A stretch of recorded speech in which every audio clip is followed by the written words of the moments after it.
Hello everyone, and peace of Christ to all of you. Yesterday we made a video about the rapist and the rape. And as usual, Muslims, they get so upset. I mean, look at this. Those Muhammadan, I hope my voice is coming good and clear from your side. Let me know, please, if you have any problem. Those Muhammadan, they said clearly that your Bible teach that the rapist should marry the woman he raped her. And they said this is disgusting. The second we showed them that it is Muhammad who did rape women, some of them he married and the rest he did not, they start going in denial. I mean, aren't you the one who said this is disgusting? So what the problem? What exactly the problem? You Muslim, you say this is disgusting. Are you going to swallow your tongue? If it's disgusting in the Bible, is it disgusting in Islam or not? Or it's disgusting only if it's in the Bible? We will show you an example of the stupidity. I saw some stupid, even there's a guy who speaks Arabic. He says to me there's a mass murder order in the Bible and supposedly happened. This is because you are an ignorant. And as they say, in China, he lived like a donkey. He never came back as a horse. If you do a little search about this, you will see that this is not really something happened. Stupidity is amazing. Here in front of us, we have Muhammad riding people, killing them, killing a woman, husband, killing her brother, killing her father, and then he raped her immediately. And after a few days, because he liked her very much and he thought about it, she is the daughter of the king of those Jews, so it's good for me to have her as a wife. Maybe the Jews will accept me more. The same he did to Juriya, because she is the daughter of the sheikh of the tribe. So this person, he is not even marrying them because he is trying to fix his mistake. He is marrying them to use them. But the question was, and the accusation was, the Bible teach that you can marry or you shall marry your rapist. And this is disgusting. But your prophet, he practiced that. So why you don't keep your words standing there? Instead, look what the Muslim they say to us. This is Abdul, his name is Daily Lee. And he want to prove to us that we are wrong. Look what he said. He start quoting chapter 22, verse number 28. Marrying your rapist, Bible corrupt, scriptures expose, Christian translate, and understand. This is forcible sexual intercourse, rape, Hebrew word, tabash, meaning captured, caught, lay hold, seized.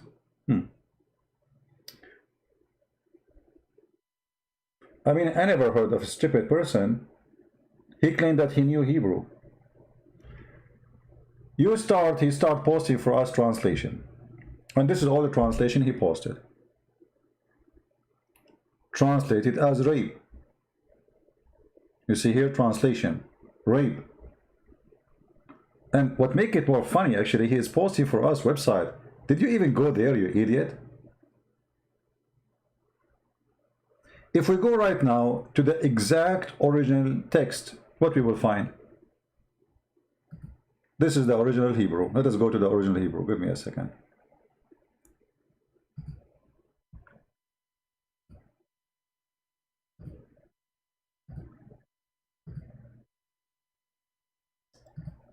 Where is the original Hebrew?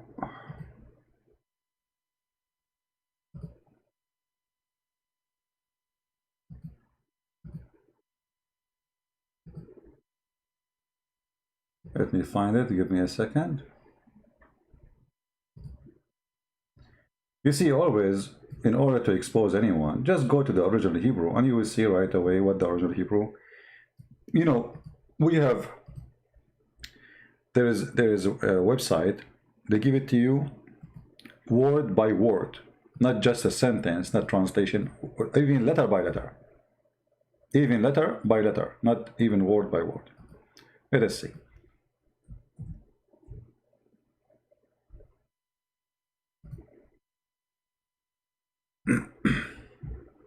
All right. This is the verse as it is in Hebrew. This is not a translation.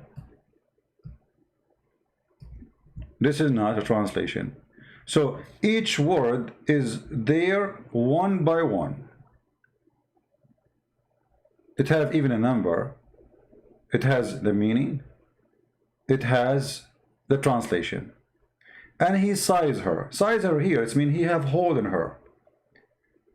You know, if a man, he want to sleep with the women. Have you ever heard of a woman, she say, hey, come, take me, you know, women, she would say, oh, no, come on, you know, and then he take her, right?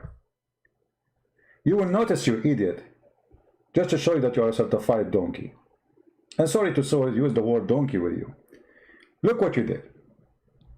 This is your own post,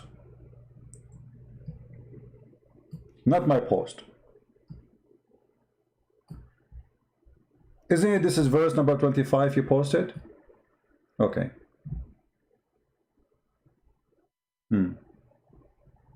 What it says? If a man he rape a girl, he shall die. So how the verse after it, it says, if a man rape a girl, he shall marry her.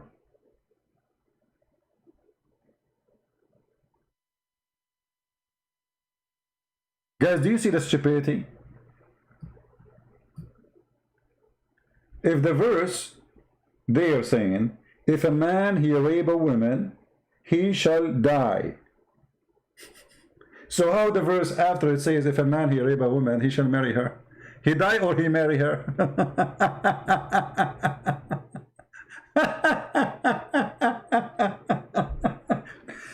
Guys, you understand what I'm saying? It says already, if a man, and he is the one who's posting, this is the donkey himself, who's supposed to trying to get us busted. So we have a page, and the page have a law. And this law says, okay, if a man he rape a woman, that man he shall die. The verse after it says, the man, if a man rape a woman, he shall marry her. So he marry her after he's going to be killed.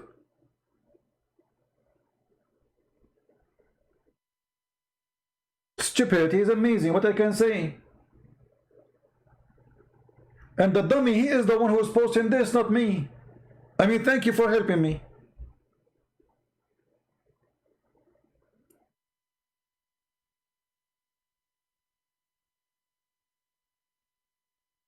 If you have little brain, you should notice that this is not be true. If he rape her, well, the case of rape already, it says there, if a man he rape a woman, he shall die.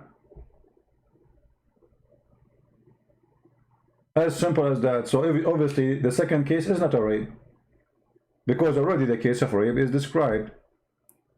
And sizing women, sleeping with them, even if a woman, like, you know, we are talking about people who lived thousands of years ago. You know, when we speak about what we are reading, do you know how long we are going on time? Guys, do you have an idea? Just to give you an idea how long we are going in time. We are speaking about thousands of years. When those people, they have a law like this, at that time, people, they used to each other. Not long time ago, actually, people, they used to eat each other. We are talking about more than 3,500 years ago. And imagine how organized the society is.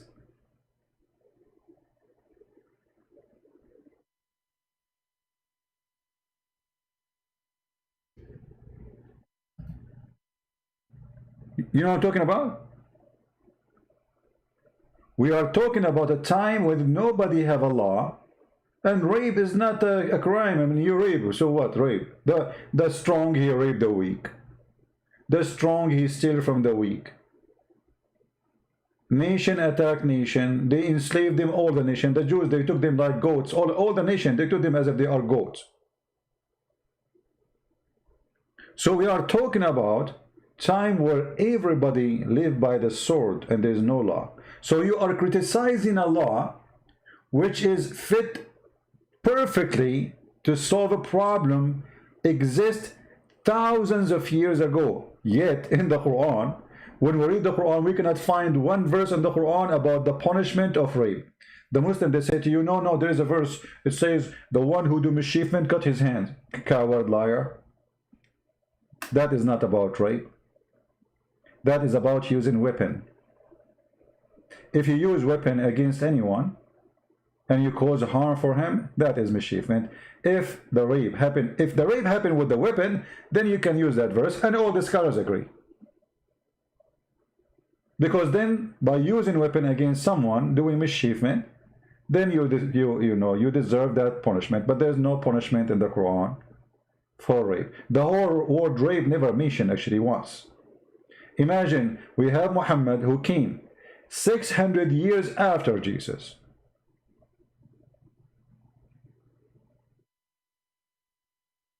And we have Moses who exists thousands of years before us. Yet he have a law for the rape.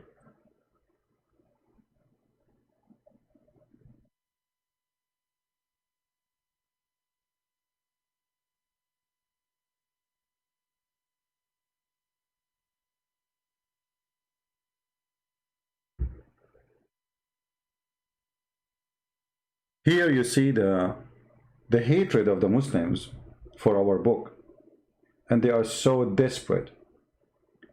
In the same time, you shameful people. If you are people of honor, then it doesn't matter who do that, you should dishonor him. So let us say, for the sake of argument, the Bible says you marry the one you rape her. So how you praise the man who rape women and he married them? If this is disgusting. The second you show them that Muhammad did that, they will say, oh, it's okay. I saw a video actually. He says it's disgusting. It's really disgusting how you force a girl to marry a woman he raped her. This is disgusting. Well, this is your prophet. Just don't say Muhammad did it. He's a sheikh with a long beard.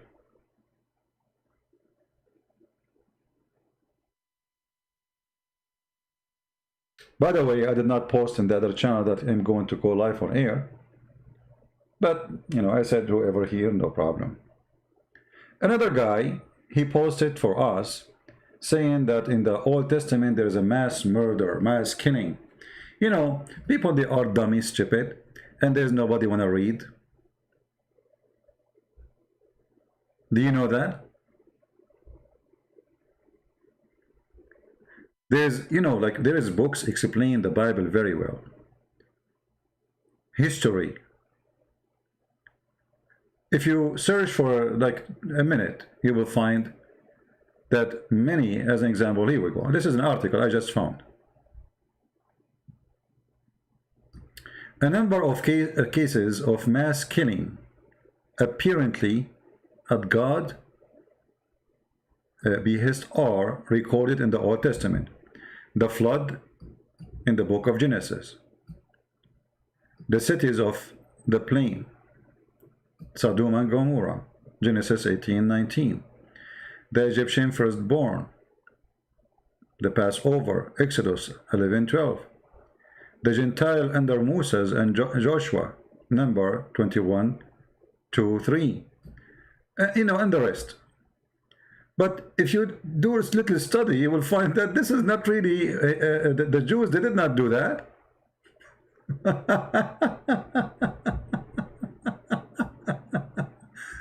Oh, there is a mass murderer. There is a mass killing. There is, like read, you will see the explanation. Then you can read and you can understand better.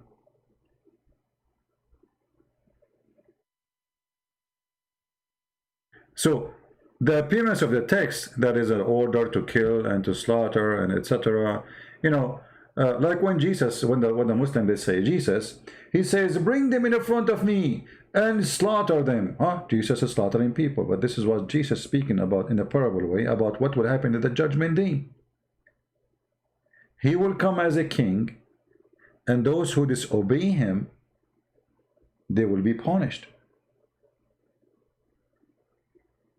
But he did not. This did not happen yet. So when you try to to attack a religion, before you open your mouth, you better read it. Otherwise, people will laugh at you. There's things that happen, and there's things never happen. There are things they are even just a vision. I remember once they asked me, what kind of Bible says smash the head of the babies? It's a guy praying to the enemies. And he says they're the same as they did to us. They smashed the head of their babies. He did not even do it, the poor guy. He's crying from pain. He's a weak man. Praying, God smashed the head of the babies. But in fact, if you go in the Quran, you will find that the one who smashed the head of the babies for real, it was the prophets of Allah.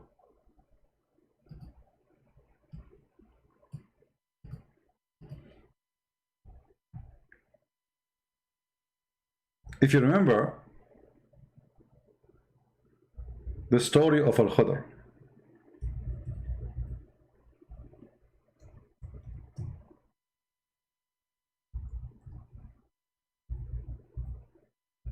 while he was walking, he found a child.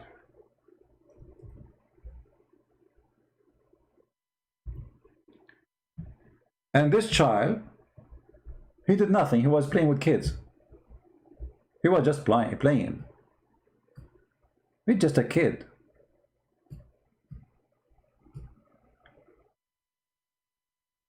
Al-Khidr, by the way, is nothing but a fiction story written long before Islam. If anyone is familiar with the story of the legend of Gilgamesh, you will find at that time speaking about a man who do search for the fountain of youth or the fountain of life. He drank from it and he became eternal. He don't die, and that is Al-Khidr. He drank from the fountain of life. Muhammad the fool, he took the story, he put it in the Quran, he make it as real story, and Allah, he told him the story.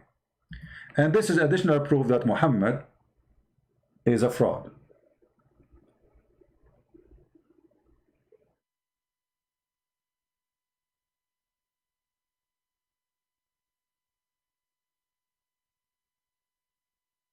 Yeah, we are not saying that the Jews did not go in war and they did not kill. This is not what we are saying. But people, they speak about, I mean, you see, in order to understand the Jews, who are they? You need to go back on time and see how they live. Everybody attacking them, everybody want to take them, everybody want to rape their women, everybody want to enslave them. So those people, they are in a survival mood. Actually, even today, we are in the year 2020. If imagine, if Greece is alone, how long is going to take Turkey to rape all the Greek women, as they did before, when they took the Constantinia? Right now, Erdogan, he's trying his best, but then he found that France is standing with the Greece. He found that Trump will not the Greece alone, so he back up like a puppy. But if Greece is alone, they will eat them alive. Small country, tiny country. Those things happen today. Today, the videos of YouTube, they are still there, of Muslims raping and kidnapping women in Syria and Iraq, taking them with the chains in their hands. Today.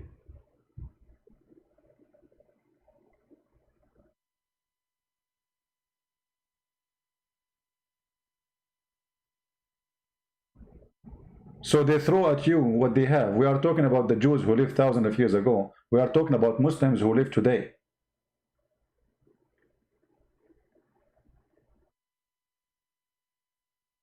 Israel is backing Turkey. This is not true.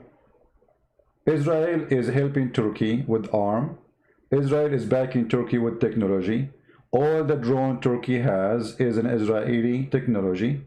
Israel is backing Azerbaijan in their war against Armenia. So don't tell me Israel is backing Greece. This is not true. This is absolutely not true. The Israeli always, by the way, they take the wrong side. They never took the right side. Never in their life. In the past, in today, and tomorrow. Even when they vote for Democrat in USA. The Jews in USA, they vote for Obama. If you don't believe me, go check it out. They always take the wrong side. We are not defending somebody because he's a Jew. We are just speaking the truth, what happened. All right? You know, some people, they are like, they are obsessed with Israel. Like the second you say Israel, you have to say good things about Israel. You know, Israel is not doing really good job.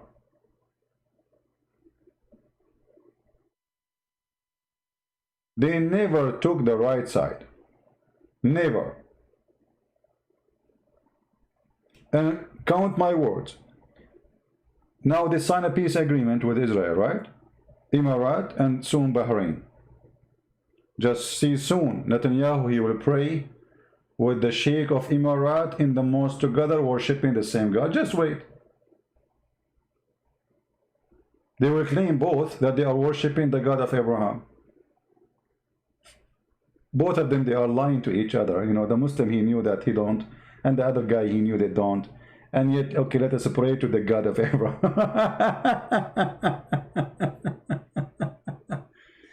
I support the right, my friend. I don't support a country. I support what is right. So if you ask me, do the Jews have the right to have their country? It's called Israel. I say absolutely, this is their land. But if you ask me about the government of Israel, I see half of it is corrupt, starting from Netanyahu.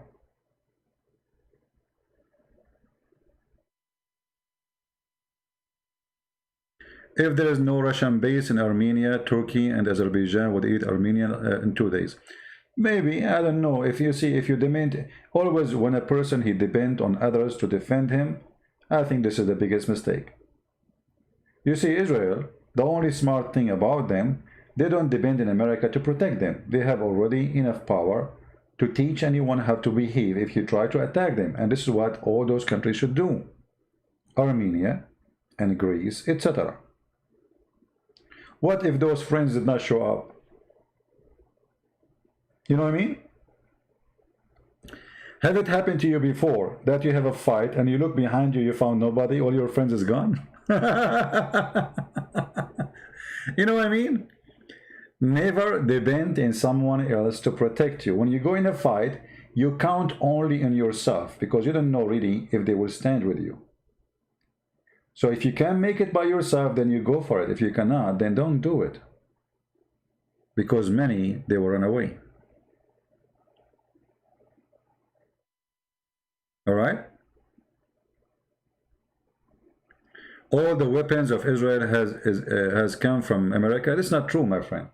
The Israeli have a big involved in the American technology, which means a lot of technology we have in USA is Israeli technology. So it is the other way. Actually, maybe you do not know that the first one who made the nuke for America, they were Jews, which means the one who made America victorious in the war against Hitler, it was the Jews. Maybe you do not know that, right? Yeah, for sure you do not know.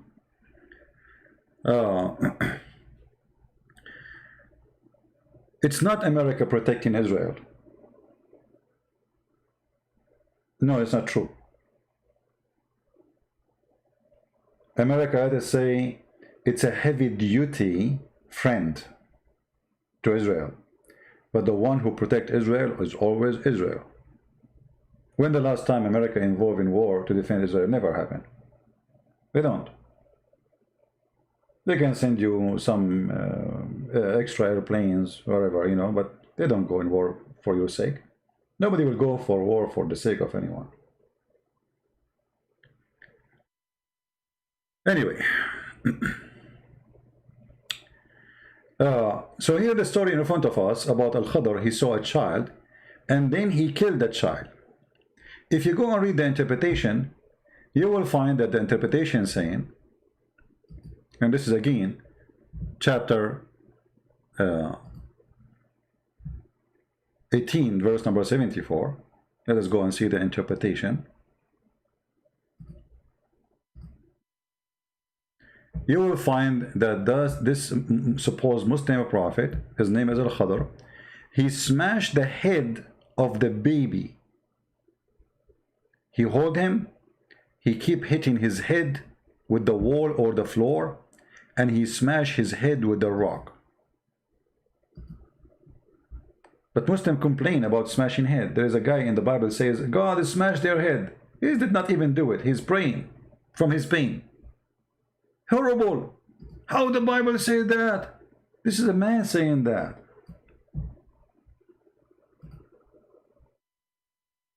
So it's okay as long it is their prophet doing it. It's not okay if a man, poor man, making a prayer, say God smash the head of their baby as they did to us. So they left, and after leaving the ship, make their way on foot, until when they met a boy who had not yet reached the puberty, playing with other boys, among whom his face is fairest. He did not like his face. And he, Al-Khidr, slew him by slitting his throat with a knife while he lay down, or tearing his head off with his hand, or by smashing his head against the wall. I mean, what a horror movie. When you show this to the Muslims, you say it's okay. But a guy saying God smashed the head of the baby in the Bible is awful, disgusting, ugly.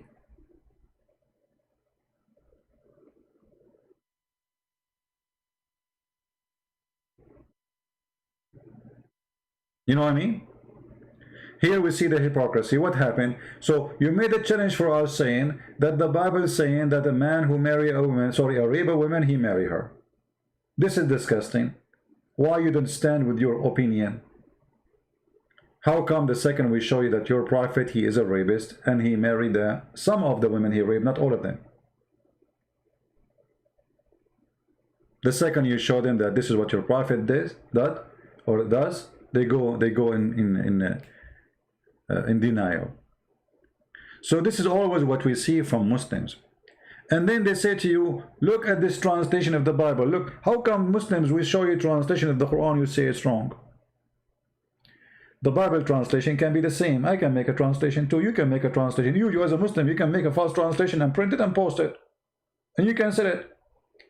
This is why we Christians, we have to approve or disapprove certain translations. Because translation became commercial business. You make a book, translate the Bible supposedly, nice cover, and you make a price for it, you promote it, and then people buy it. It's a business. But there's books which is approved, and there's books which is not. As an example, International Version, this is the new one, translation. The first year, 2 year, there was tons of verses are missing, they are gone. And the translation is really horrible. You can find tons of videos on YouTube about how bad this translation is. As an example, the Bible translation in Arabic, it is one of the most horrible translation ever. To the point, the translation used the word Allah instead of Jehovah. Can you believe it? So what about you come to me, you say in your Bible it says Allah. I will say to you, I spit on that name. This is a false translation. This is not my Bible. My Bible is the one who say the name correctly. We cannot find this name in my gospel, which is not a translation. So any translation does not fit with the original translation is not a good book. The Bible is so clear. Anyone who come with other scriptures other than this, he is devilish, he is satanic.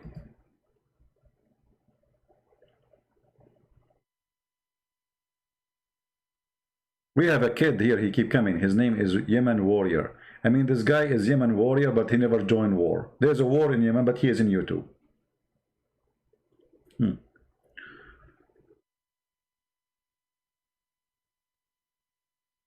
Always when you want to see a translation, there's an easy way.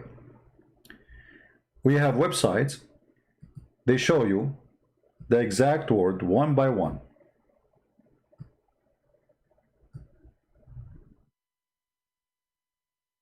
And it's very organized to the point it have numbers. Even you can pronounce it. Like here, Nara. Translation, young woman who is a virgin. You do not know how to say the word, they can even pronounce it for you. So even the letter is translated as a letter.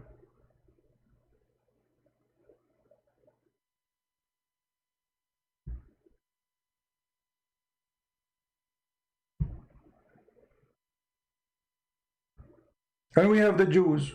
I mean, go to the Jews and ask them, the rabbi. They will laugh at you.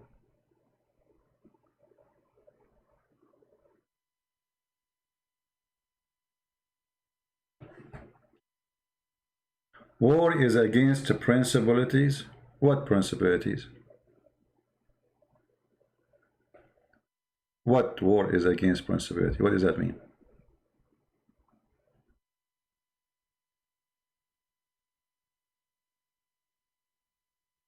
War is not against any principality,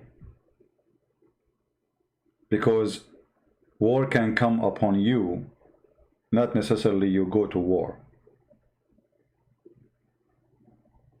Which means you can be a person sitting at home and a bunch of gang, they jump from your window and they have guns. So who said that war is against? You have to defend yourself, my friend. And actually, every moment in our life is a war. A war between the right and the wrong, the truth and the false, the lies and the truth. War against temptation, war against deceiving. I mean, all your life is a war. From the second you are born to the second you die, you are in war. The only time you will have peace when you die.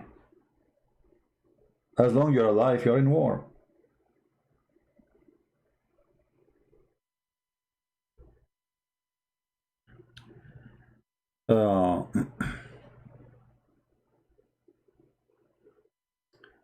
Anyway, do we have anyone have any question? So this is how you see how Muslims, they get so angry from you for sharing them what they have. They try to throw their garbage at you. The second you show them that this garbage is your garbage, they get upset.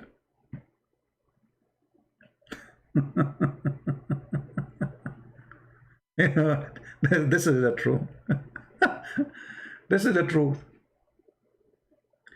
Yeah, you know, war is, you know, our life is a chain of wars. You see, even your body have a defense system. There is a war every second day. There's a war inside your body. There's germs that try to get in. There's bacteria. You have an army inside your body. They fight with them. The same you see in the movie. They come with the sword, like chick, chick, chick, chick, you know, kill him. Yeah, this is a bacteria. Here, there's a bacteria here. Come over. It's a war. As long there is evil and good, the war always there. Don't they teach you in school there is a white sails? What those white sails do? Those are your soldiers. So even, you know, we have war on bacteria, war in germs, war in COVID, war against crimes, war against drugs, war against deception, war against family break, divorce. I mean, you name it, your life, all of it is a war. Not to mention a war with your mother-in-law, which is the hardest. All right. Yeah, well, no problem. You see, when the Muslims get angry from sharing with them what they have, that's a good sign. That's a good sign, honestly, because you see, when you hit the nerve, the pain comes, which is good.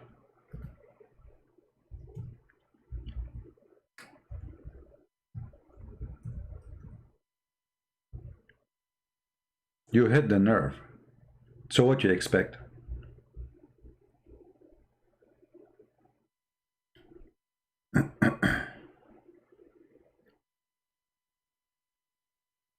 And what make it more difficult for them, by the way, that we answer them from their own logic. You see, usually Muslims, they are not used to such a thing. They go to a Christian, they say to him, okay, the Bible says that, so what the poor Christian he do? He start explaining the verses, it doesn't mean as you think, blah, blah, blah, blah, blah. Don't do that. Show him from his book that he have what he is saying. In a second, he will flip upside down. As an example, How many times we heard Muslims saying that the Bible is corrupted? We hear it every day, right? The Bible is corrupted. The Bible is corrupted. Your book is corrupted. Okay, hold on. What a Christian he do when he hear this? Let us say you are a Christian apologist and you are now going to answer a Muslim. What the Christian they do? Oh no, we have thousands of manuscript. We have don't waste your time. This is how you answer Abdul. Abdul is different. It's coming from different galaxy. This is how you answer him. You say, okay, so Allah, he sent the book, it's called the Bible, and you are saying to me the Bible of Allah is corrupted. Thank you very much. The second you say that to him, he don't want to talk about the topic. Bye-bye.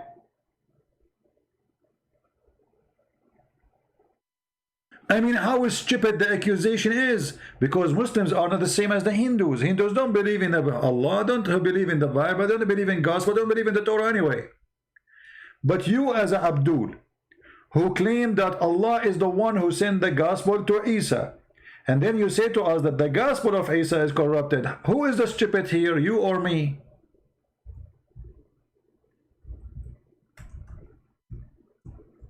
When a Muslim he say that the gospel which Allah he sent is corrupted, because remember he's not talking, he's talking about your book is the corrupted book, I mean is the corruption.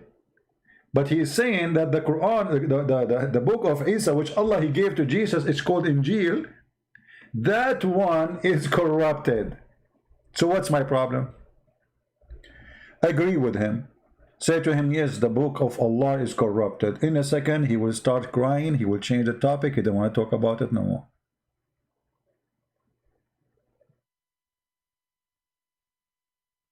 You know what I mean? Why you want to waste time, your time? Here we go. And look how stupid even the Quran, the author of the Quran. The Quran called the book of Jesus Injil.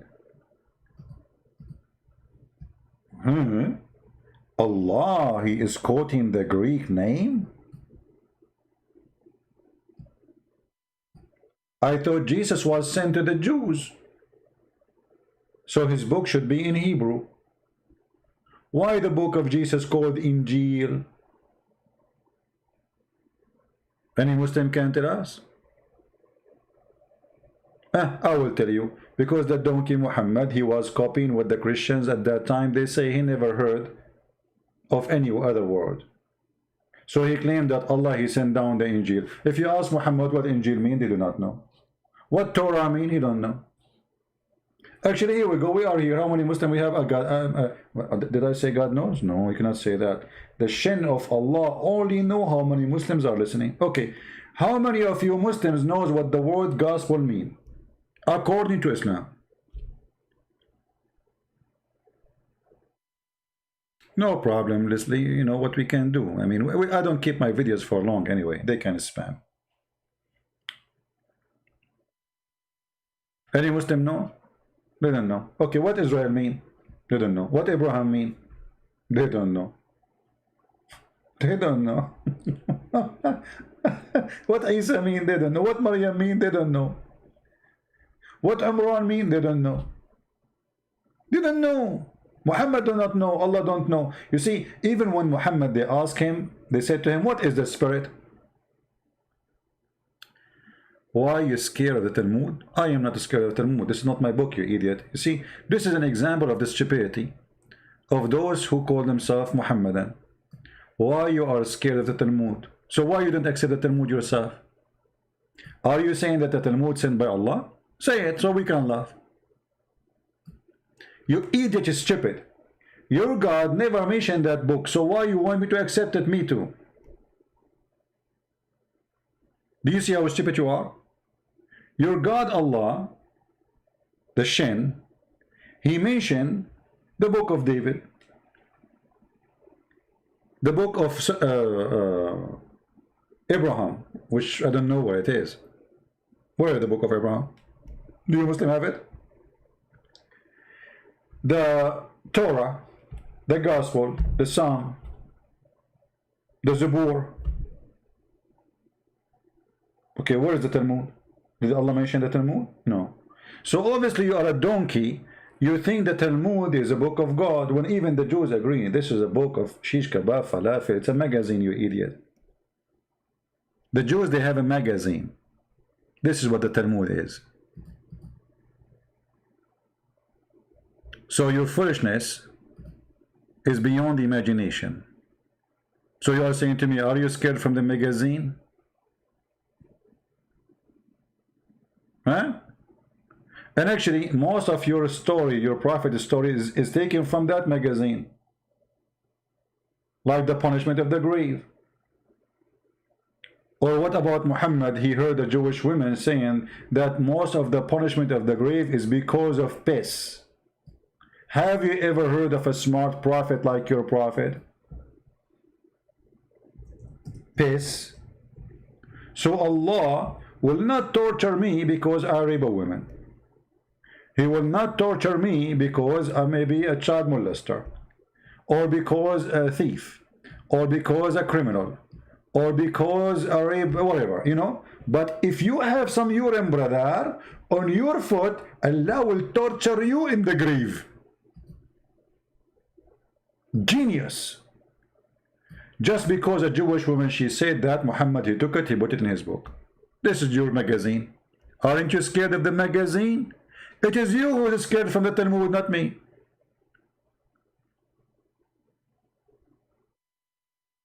Can you explain to us, I will open Skype just for you if you dare to call me, how in the world that your God, he is obsessed with urine. He will punish you because of urine. He will torture you because of urine. But yet in the same time he ordered you to drink urine. Urine sucker.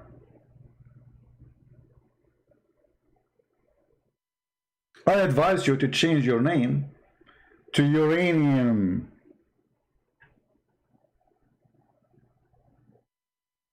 Actually, if you do COVID test, they will find 99% of you is camel urine and 1% is COVID virus. Why you don't accept the Torah? I mean the Talmud yourself. This is just remind me another stupid thing the Muslim they say to you. There's a book, it's called the Book of Barnabas. Okay, do you accept it? No, we don't accept it because it's stupid. But this is the true Christian book. So they don't accept it themselves and they say this is a true book. I mean, have you ever heard of stupidity like this? But look how Islamic logic work.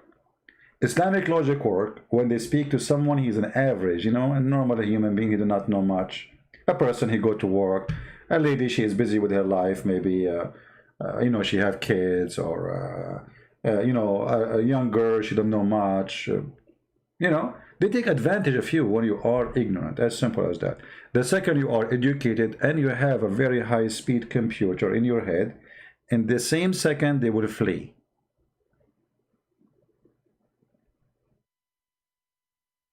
What is Talmud, Mr. Prince? Search it in Google. Prophet Google will tell you in 2 seconds.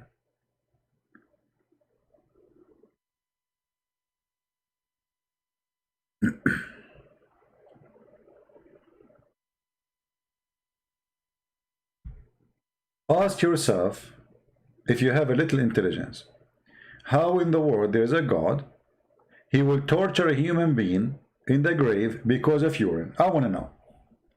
Just to show you how stupid this idea. My friend, every second in your life you have a urine inside you. So what the difference between urine coming out, touching your skin outside, and urine is inside you? It's the same. You know what I mean? The urine is touching you either way, from inside or outside. So why does God, he will punish me for accident? Like, nobody want to shower himself with his urine. I mean, okay, the guy is pissing, so some urine touch his foot, and now this, look what it did. Allah will torture me now. Allah will, you know. Do you remember the guy we play his video about shaitan? He play with your anus if you don't say the prayer. This is Islam, superstition, stupidity. You have to enter the bathroom with your left foot, and before you enter the bathroom, you have to say "A'udhu billahi min al-khubthi wal khaba'ith," etc. Prayer. You have to say a prayer. Thank God that the Muslims are not taking over the bathroom in the airport.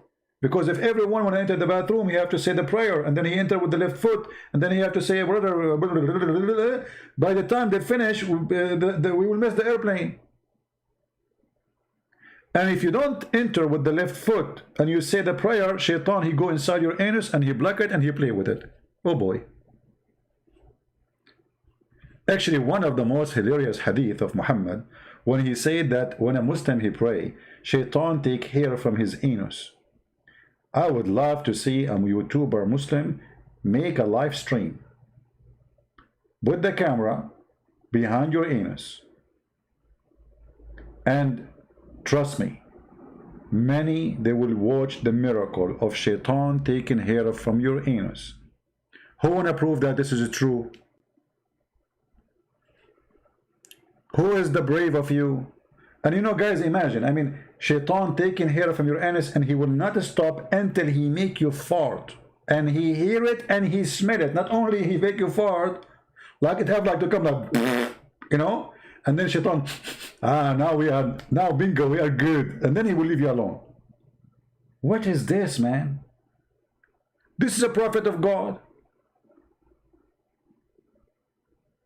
So we go and see Jesus is speaking in the mountain, in the mount, and then we find Muhammad is speaking about shaitan playing with your anus, shaitan taking hair from your anus, shaitan is sleeping in your nose, shaitan piss in your mouth, shaitan he laugh on you. Brother, Allah he hate the one who do sneezing. Have you ever heard of a God? He hate the one who do yawning, not sneezing. He love the one who do sneezing.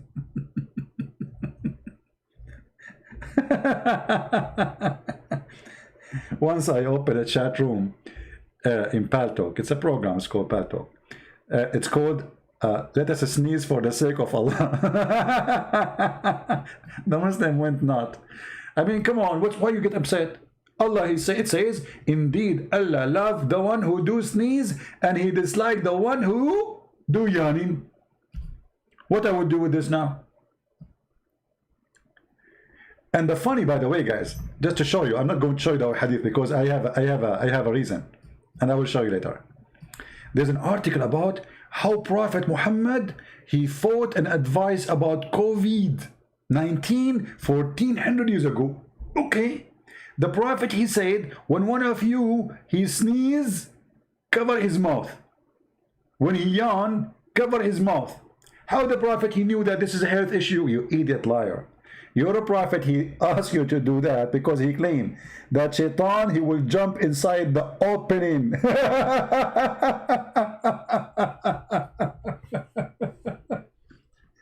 So they cut the last part of the hadith. They say the prophet, he says, one of you, he do yawn, put your hand in the front of your mouth, and Allah, he hate those who do yawning. So look how they changed the whole story. Shaitan, he jump inside your mouth when you do yawn. Allah, he hate me now. You have cold, Allah love you. You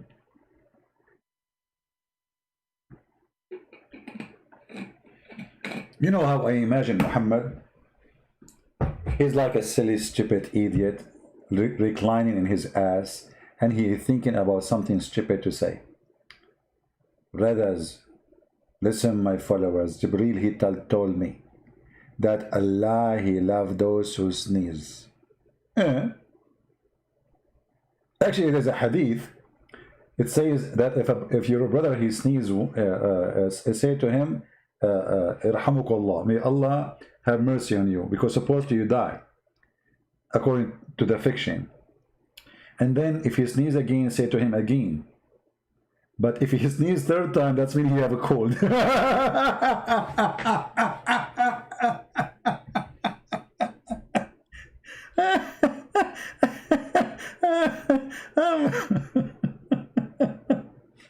Genius. I'm going to die laughing, but just wait. And then the Muslim, they will say, Allah killed him laughing. Allahu Akbar, brother. Christian Prince, he died live on air laughing, brother. Allah punish him, brother. Allah punish him.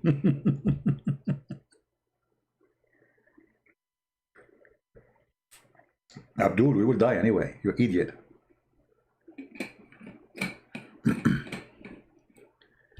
CP is back. I never left. I was just busy with Jibril. He was giving me advice.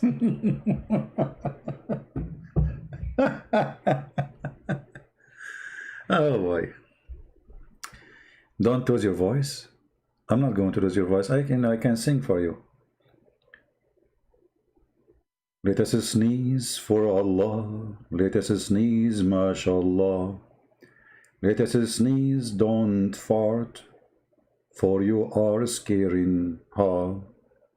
Have you ever heard of a prophet? He hid garlic. The one who eat garlic or these plants cannot enter our mosque. Why? Because garlic offend the angels. Why the angels? Jibril is a Dracula? What? Why we cannot eat garlic?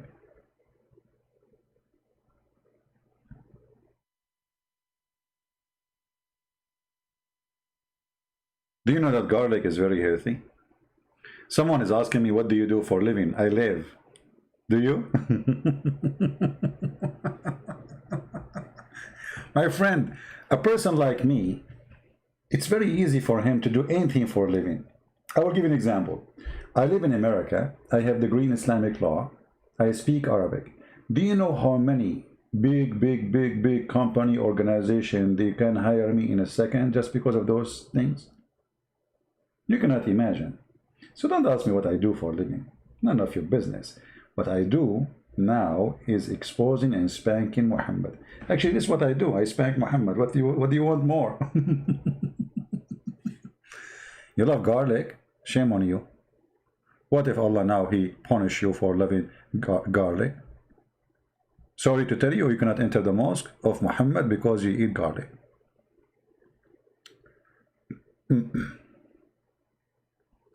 My question, CP, why they don't want to debate with you?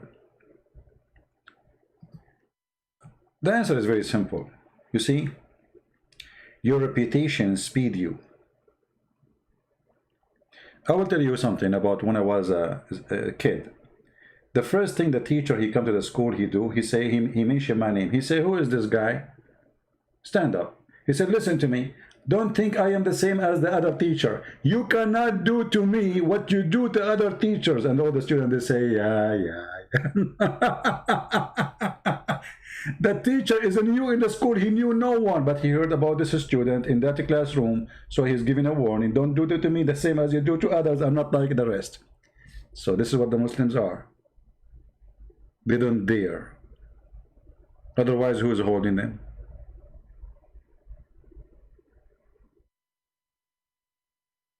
This is what the first thing the teacher he do when he come to the classroom. Who is this guy?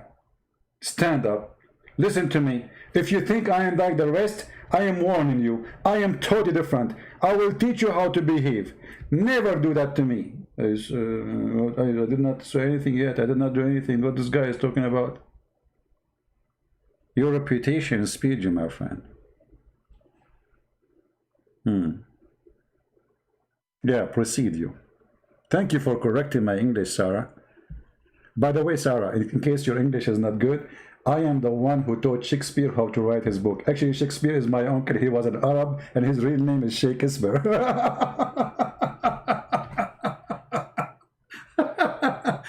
Al-Qaddafi, when he was making a speech in Libya, actually, this was, I think, in Kenya. I forgot, like in Africa. They made him the king of Africa. He paid money for all the leaders. Crazy man.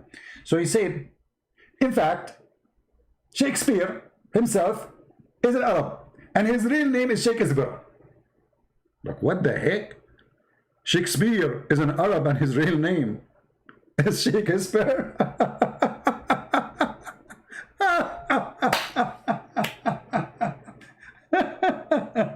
And he continued and he said, and the word democracy is coming from the Arab, which means democracy.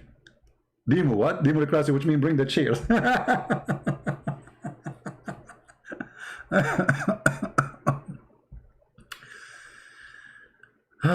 Dios, you want to challenge me in what, my friend? Are you a Muslim? Dios? Your name sounds like a Greek, so how you want to challenge me in what? Something fishy. Maybe you are joking. Yeah. I made your day. Oh boy.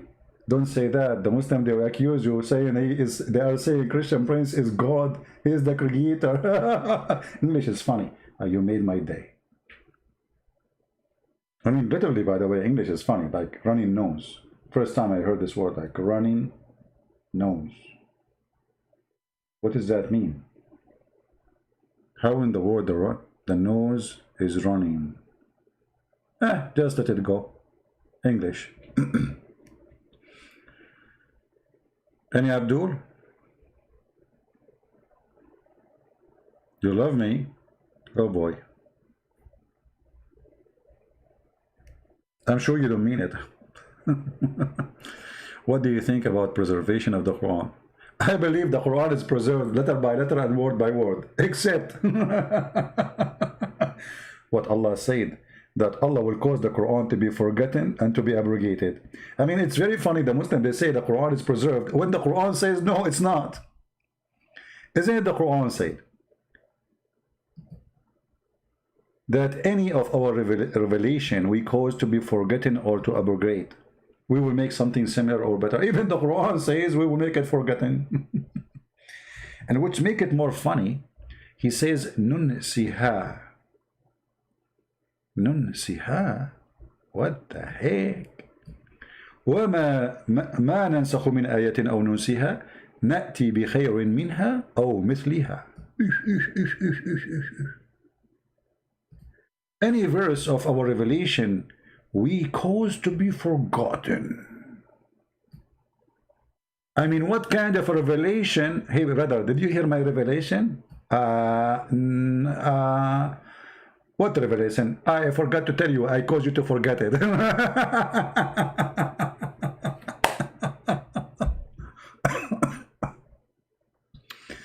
The word God in Arabic actually is not Allah, ilah.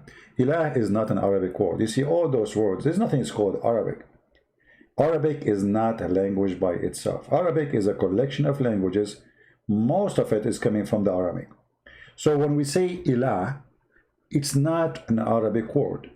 Let me explain to you. In the Bible, you will find that there's a word which is il. Il.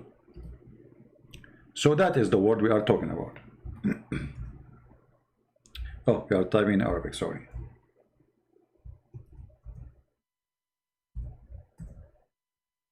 That is the word God.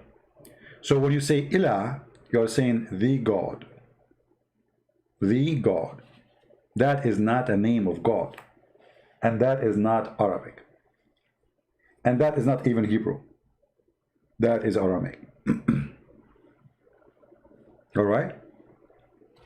And here actually you see that Muhammad and Islam is based on other belief. When Muhammad, he called his angel Jibreel. Jibreel. What is the last two letters in the word Jibreel? Il.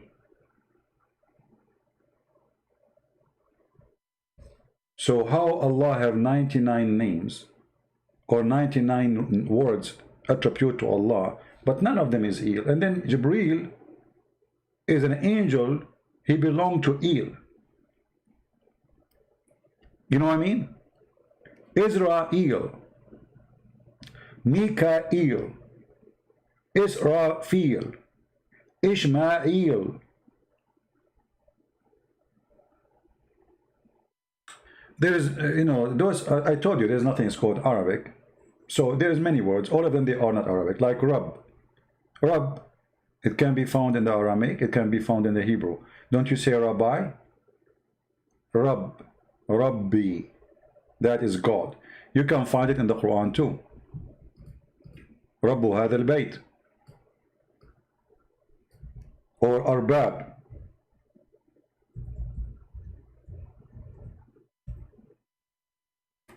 وَإِذْ قَالَ إِبْرَاهِيمَ رَبِّي. Rabb, you see it? This is not Arabic. This is a word mean Lord, God. So there's many words, none of them is Arabic. Arabic is not Arabic, just to make it simple for you. Arabic is not an Arabic language. Actually, I believe strongly that the first Quran was written in Aramaic language, not in Arabic.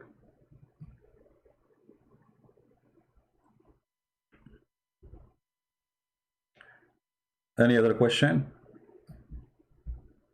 If there is no word for God, well, I just told you, that's what we use in Arabic today, but I'm saying to you, those are not really Arabic words. I don't know, you keep going, there's no Arabic. I told you, there's no language called Arabic. You see, many of you do not know that Aramaic have a huge impact in mankind history. As an example, what is the numbers you see in English? You see those numbers? 1, 2, 3, 4, 5. You know,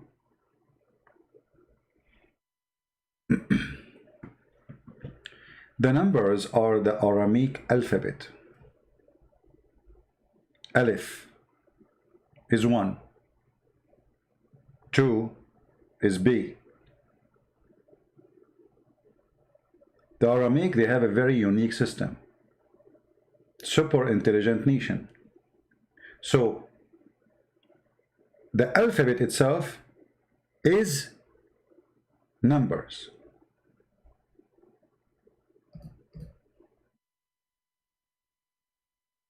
Which make it very unique and make it very complicated in the same time, which means it's full of mystery and excitement when you read it.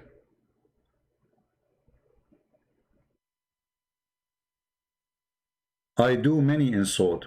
Well, you are a Muslim who call me a pig and a monkey and a donkey, and yet you talk about insult? Do you have a mirror at home?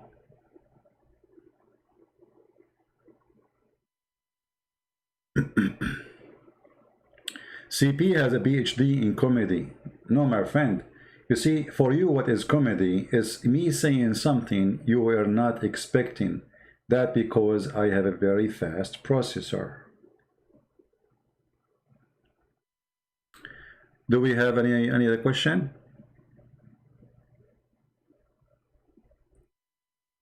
You are making fraud by using Arabic for your own interest. Ali, Raza, Zirfa.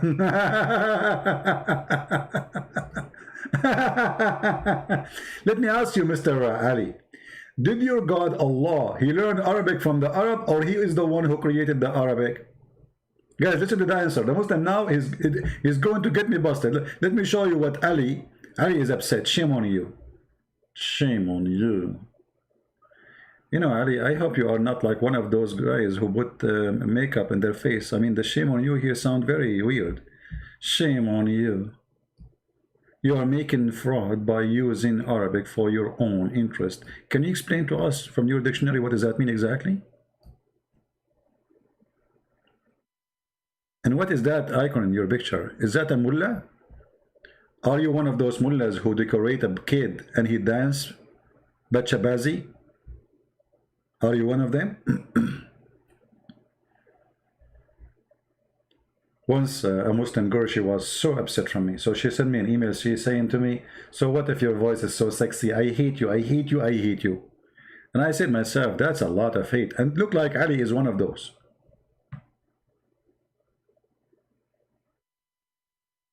He's like Zakir Naik. He's sexy and he know it. So Ali, are you going to explain to us how I'm using my the Arabic for what? Why fraud? What? How that can happen? I mean, can you explain to us? I'm getting confused here.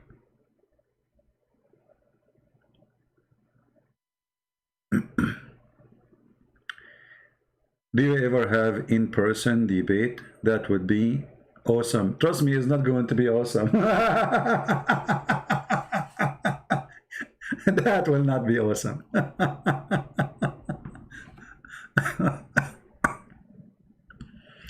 Actually, if you want to learn Arabic, I have a channel in YouTube. It's called Arab for Christ, and I have full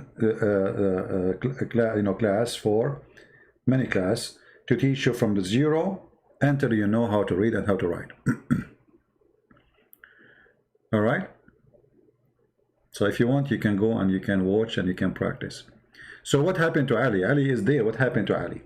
Ali, as long you are a person who talk about Arabic, can you tell us what the word, look, I see here the word Abraham. Can you tell us what Abraham mean? Mr. Who is a Muslim? You Muslim, you say Ibrahim. What is Ibrahim? What does that word mean?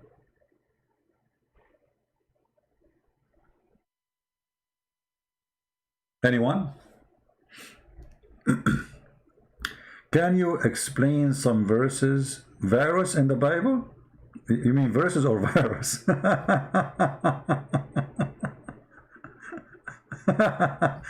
People are funny. Supposedly he's insulting. You make me laugh, my friend. You have no idea you're talking to who. Arab for Christ. Arab for Christ. Lisa, she is posting the link. You can go there. You can start from zero. It's for free. You know, I taught Arabic for free. And all what you need, you can just practice. Actually, I made it. I did the teaching, which is not really fit what they do in school. You know, in school they have to go by rules, etc. I make it very simple, so easy to understand, so easy to practice, so easy to learn. Stop to use Hebrew.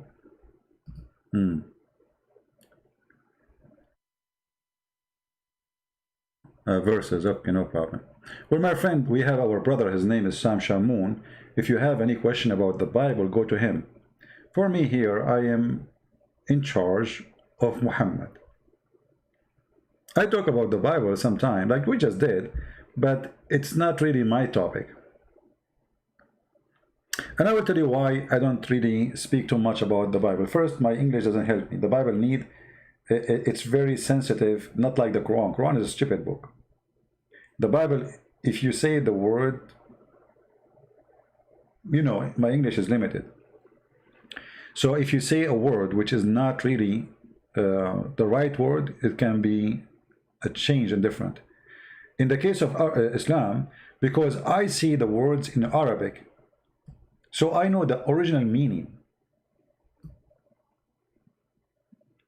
And then the translation here next to it doesn't make any difference for me.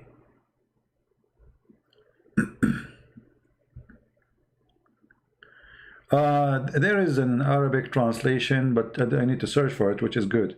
But there is many translations. The one they listed in the website, most of them, they are not good. Arabic is difficult, is almost like Chinese. Not really. If you know the basic, if you learn the alphabet, then the rest is very easy. But I tell you, the grammar is hard, yes. But who is, I mean, you do not need to be professional. Even those who they live all their life in the Middle East, they speak Arabic. Even Arabic teacher, they make mistakes in the grammar. Okay. Did Prophet Muhammad owned slaves? One of his title was slave seller and buyer. And for sure he have slaves. He have tons of them. Famous one as an example, Bilal. Married the Copt who he raped her always. Her cousins. Etc.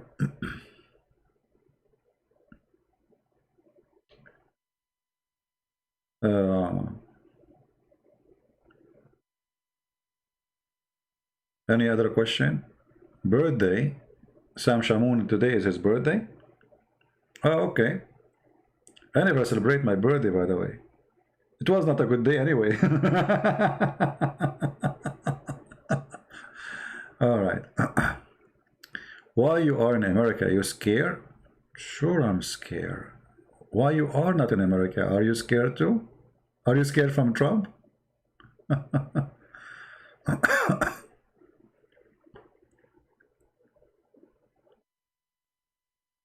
Let us see.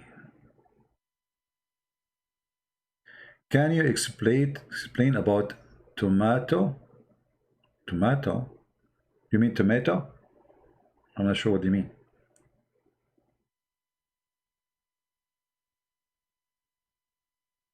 Hey, Ali. Okay, Ali, I want to ask you, as long you know the word of fraud. Ali, you are a Shia, as I'm assuming, from the sheikh you have in your icon. Let me ask you, when Muhammad he says to you that you can let your sister or your daughter rent herself for a one night stand or 2 hours, is that a teaching from God or this is a fraud? Ali, be honest with me, how much your sister she make a day? By the way, I'm not insulting, by the way, I'm not being rude. This is what the Shia practice. And this is what Muhammad taught. And this is in the Quran. And every Shia defended the verse 4, chapter 4, verse 24. So don't think I'm insulting. Actually, in Iran, they have offices like, real estate office, but this is for muta. The sheikh there, you call him, you say to him, I want to have muta. Do you have any girl for me? Prostitution office, run by sheikhs. I challenge you to say I'm not telling the truth. Debate a real Muslim? Exactly. I'm looking for one. I could not find until one person. All of you Muslims, the second we debate you, you deny the teaching of Islam because you're ashamed of Muhammad. Therefore, I cannot find a real Muslim. All right. Farid. What is the proof would you show Sunni? They believe in muta marriage. Okay, read my book, Sex and Allah. You will find that the Sunni and the Shia, both they practice the same thing. But the Sunni, they are hypocrite. They change the name. As an example, the Sunni, they have something called Zawaj friend. From the name, you can tell. The word Zawaj in Arabic means marriage. Friend is an English word. It's like a boyfriend, girlfriend. So what do? You have a girl, you want to sleep with her, but you are not ready to get married. So what do? You marry her, but you have sex with her once a week or etc. in the hotel. You don't live together. And she is your friend. If you don't like each other after a month, 2 months, divorce her, send her a text message, that's done. So they say, and you have to pay her too. Or there is a marriage, it's called the marriage of a monsieur, or the marriage of a traveling. Let us say you are going to a country or a city for 3 days, 4 days, or a month. And Allah forbid you from sleeping around. So what do? You ask the hotel if they have a girl, she can marry you for the time you will stay in the hotel. Or there is a marriage, it's called a student marriage. Let us say you are a person who want to go and study in Indonesia.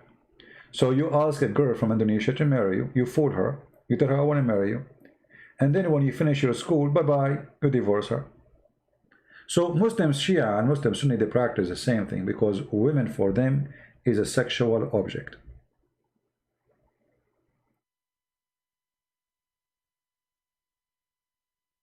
It's a sexual object. So they have no shame in doing all of this.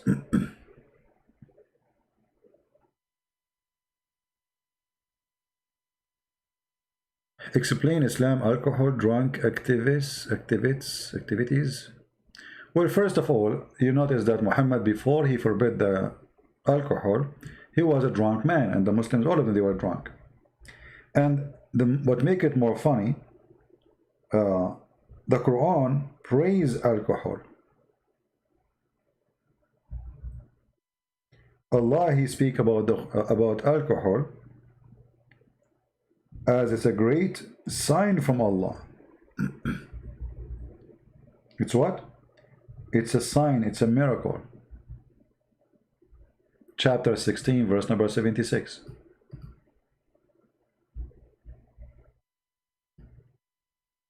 In that point, Muhammad, he was in love of drinking. Then Muhammad, when he is dying, he cannot drink no more. Then he come with the idea, everybody is drinking, he cannot drink, so he forbade the drinking. And the verse in the front of you. And by the way, here you see how the translation is false. It says, and from the fruits of date palms and the grape wine, the river sugar and wholesome food. It doesn't say. You see the coward. Do you see the cowards? The word alcohol is gone. Suddenly it is sugar and wholesome food. Change the translator. Coward, they have no dignity, no honesty. What happened to alcohol? You see, why we don't find the word alcohol no more? Here we go. Even this guy, by the way, is lying in the translation. He took it and he put it between two brackets. He translated the word alcohol as being drunk as a strong drink. It doesn't say that. Nowhere the word is strong is mentioned, and nowhere it mentioned as a drink. It says sakaran. This is the word in Arabic. Sakaran, which means drunk. Sakaran wa rizqan hasanan. It's a great for being drunk and good wealth. So here the verse praising the Quran, praising the alcohol, praising black label.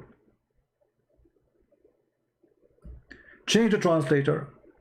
You will notice how the translation changed depending on the translator. This is why when you read the Quran, you have to be careful. If you are a person who do not know Arabic, all their translation is deception. Not a single translation I saw, it was honest. Actually, there's a translation of a guy, one guy, but he is not in this website. Let me see if I can find him. His translation a little bit better than them, and the Muslim, they hate him. His name is Dr. Muhammad Ghali. I'm losing my voice. Okay. Quran.com, let us see.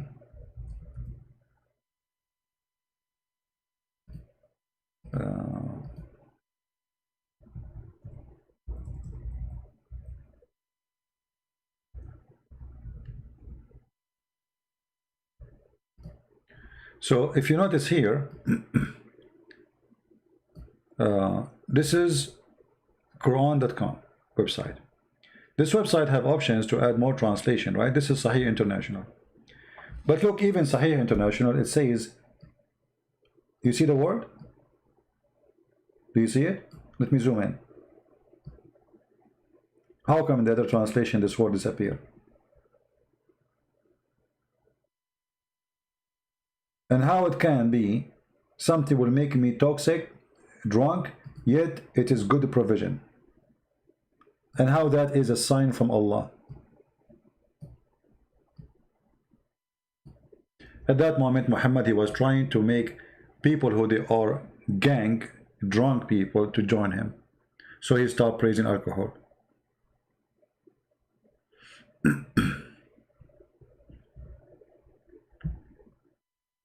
Did I answer you, my friend?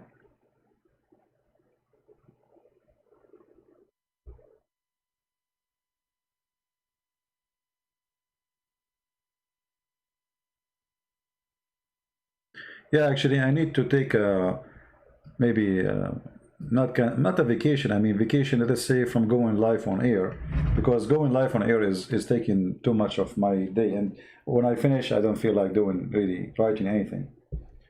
You know, to do writing, you have to be, I mean, your mind have to be clear, think about nothing. It's not just like you go and sit and you start doing it.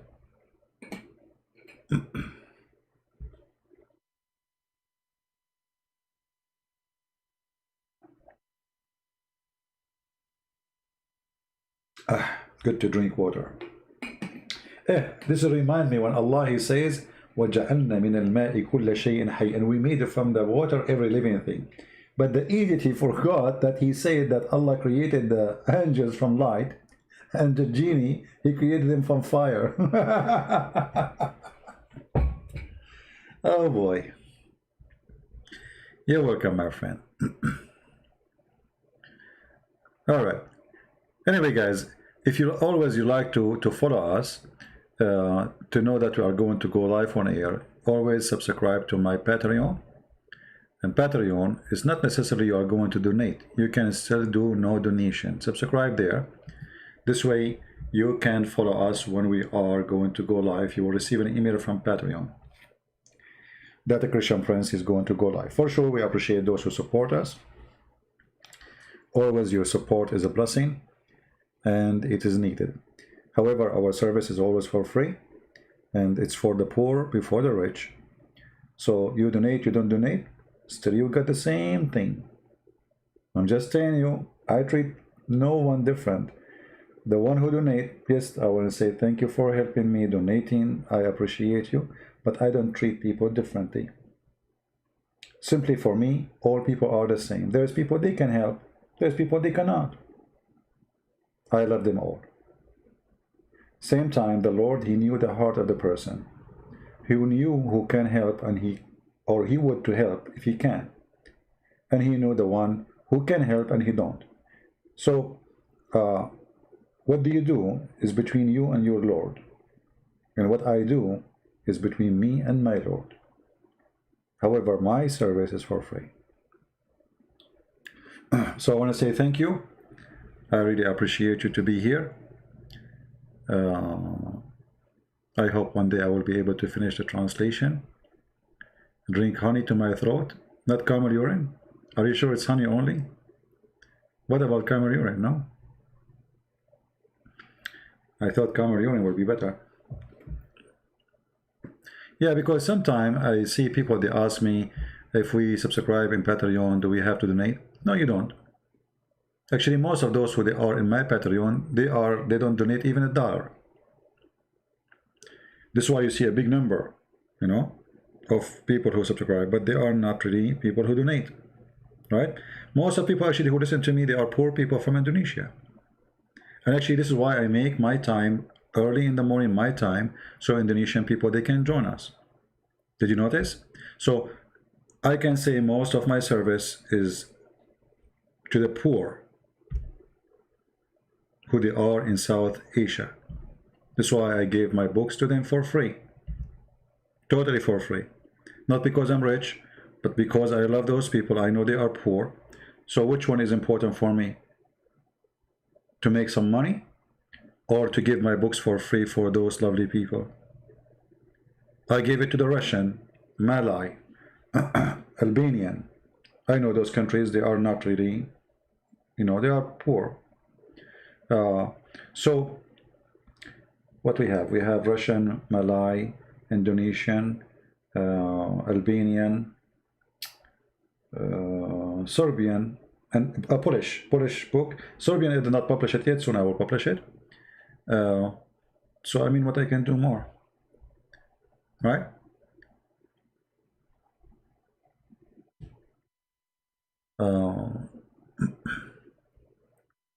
هم أولى من العرب. Yeah. Let us see. No, I'm not saying that so people will say thank you. I'm just telling you, I mean, I do my best. And the Lord always provide to me. I never worry about tomorrow, because always the Lord, he opened doors. God is good, my friend. You put your trust on him, you will never fail. And you know, he never let me down. Never. I don't get worried. I know. I mean, anyone who make books, his #1 target is to make more sales, right? And actually, even the translator, they say to me, why you don't sell the book? Why you want to give it for free? I said, what's your problem?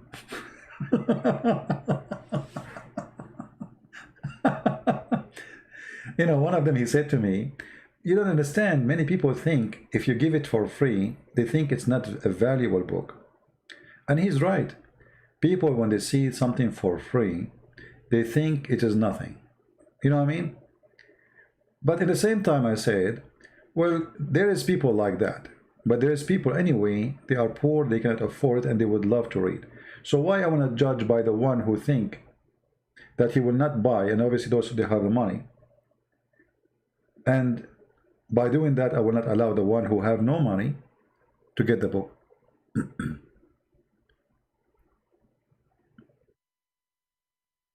And now we have an army of Christians around the world who they have a lot of reference, not only tens of thousands of videos I made and hours of my life, recorded live on air, but we have books in their hands. So sooner or later, This person, Christian Prince, he will die. But my friend, my books will stay with your children's for generation and generation to come.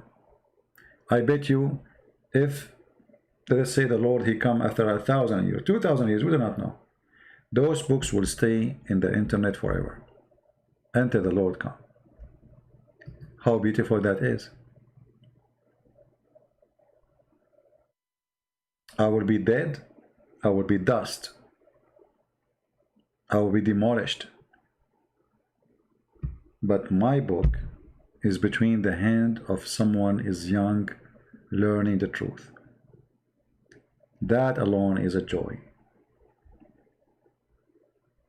That alone is like being in heaven. So I do my best, and then the Lord, he said, you shall know them from their fruits. Hindi language, actually there's a person he spoke about, he is going to do an Bengali language. I don't know if this is what you are talking about. He said Bengali. So he started and he's working it. So I don't know when it's going to be ready. When we have this book ready, I will publish it for free too. All right.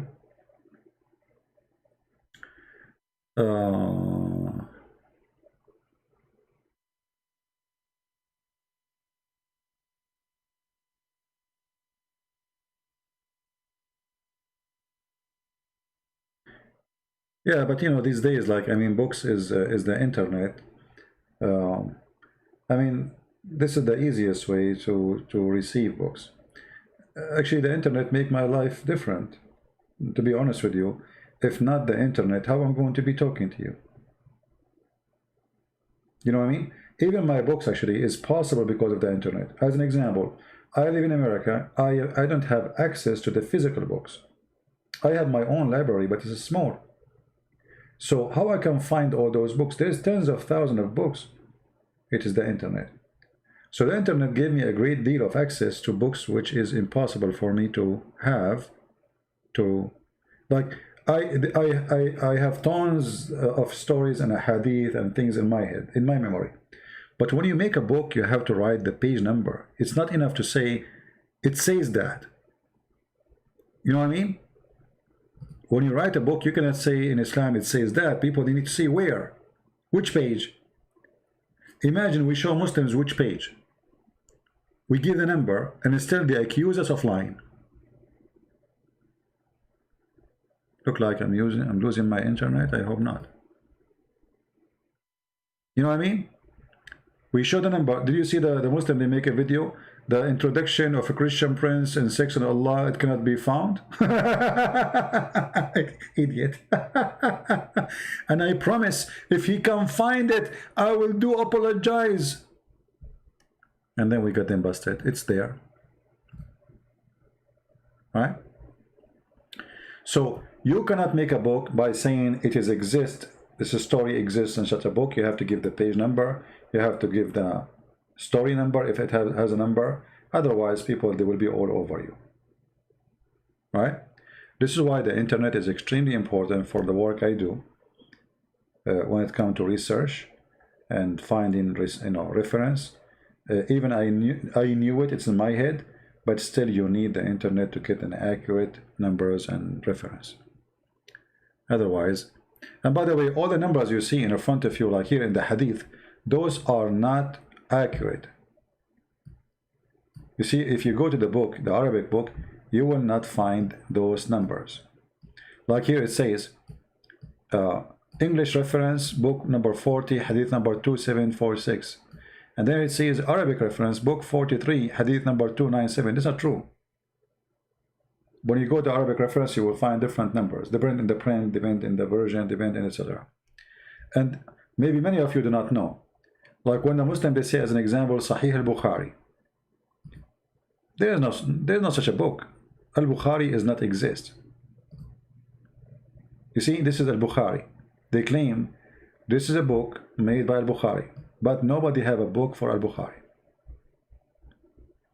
Those are book claimed that Al-Bukhari said this, but nobody have his book.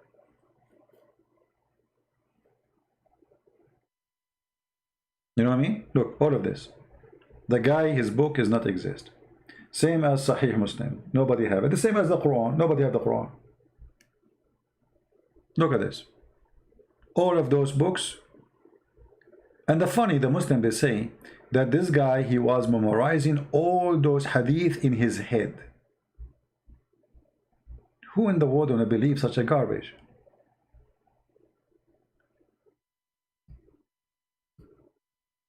One person, he memorized all those thousands and thousands of hadith, word by word, letter by letter.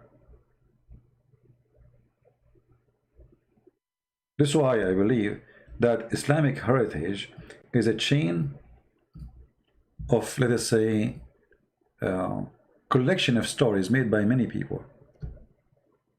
I will show you an example.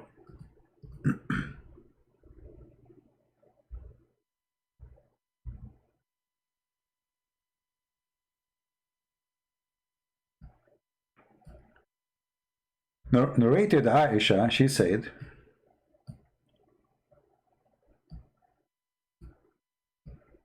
that one of the wives of Allah apostle joined him in itikaf, and she noticed blood and yellowish discharge coming from her peep, you know what the word, and she put a dish under her when she prayed. I mean, how in the world this story is published? Aisha, she went to a guy. Look who is reporting the story. حدثنا قتيبة. Okay, قتيبة is a guy. حدثنا يزيد بن زريع. This is a different guy. This is قتيبة. He heard it from Yazid, the son of Zurayh. He heard it from Khalid. Who's Khalid? We don't know. He heard from Ikrama. Who's Ikrama? We don't know. We heard from Aisha that she said. But this guy, Al-Bukhari, he came almost 200 years after Muhammad. So in order for him to receive this information, he have to count names fit for 200 years, period. So we can hear it. You know what I mean? Secondly, who in the world wanna believe that a woman, her name is Aisha, she went to a guy, his name is Ikrama, and she told him, one of the wives of the Prophet, she have a drop of blood coming from her vagina. And she put a dish underneath. Doesn't make sense, right?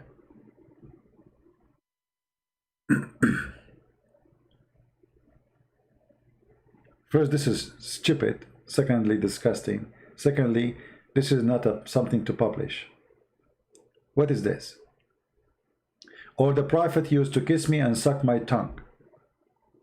Or the Prophet, he used to put his private thing between my legs when I have menstruation. I mean, if Aisha really, she was reporting those things, she is a very horrible woman. Especially Muhammad, he said that a woman or a man who say what happened inside the house, he is a bad person.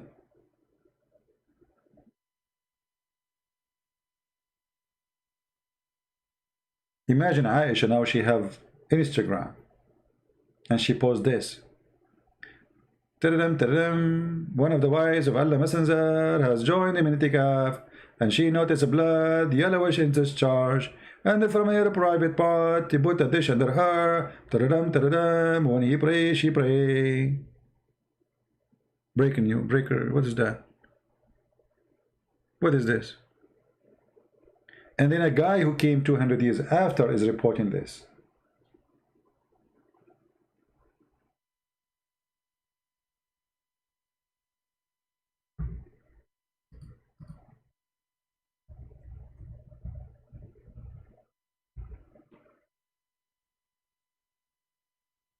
Look at this. All those stories.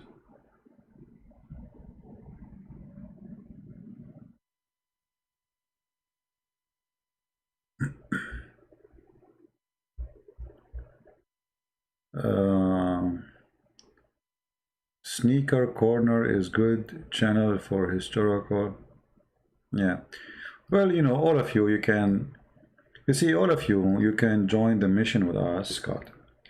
The issue is how much education we have. But even if you have little education, you can start with the little. It's like building a house. You see, many people, they cannot afford to build a house in a month because they don't have enough money, right? So what they do, they start doing the base, putting some rocks here, some concrete there when they have money. And then they slowly, they build, they build, they build. It might take them 2 years, 3 years, 4 years, but at the end they will have a house. This is how knowledge functions.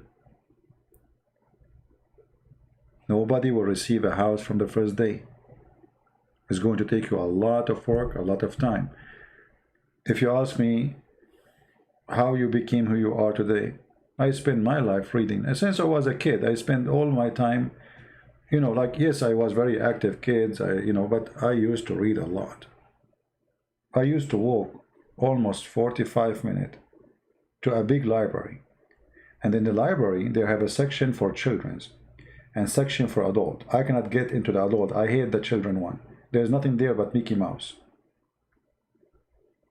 Magazine with pictures, cartoon, stupid, at least for me. So what I do, I used to wait until an adult when I get inside the adult library. So what I do, I walk next to him as if I am his son. Now the guy, he will look at me like, what this kid is doing? Why is he working with me? And when he entered the door, there's a guard. But because now I'm walking with him, the guard will think that I am with this guy. So it's okay. I cannot ask for a book, but I can sit in the table next to that guy. So I go and sit next to him. The guy will look at me like, why this kid is following me? Then I sit next to him, and whatever in the table as a book, because people, they leave the book in the table, I grab it. This is how I used to read. I go to the adult library, and any book is in the front of me, I start reading it. Actually, one of the funny stories happened to me. Once I grab a book, it's about sex. Oh boy. I was reading things like, what is this? I think I was like maybe 9 years old or 10 years old.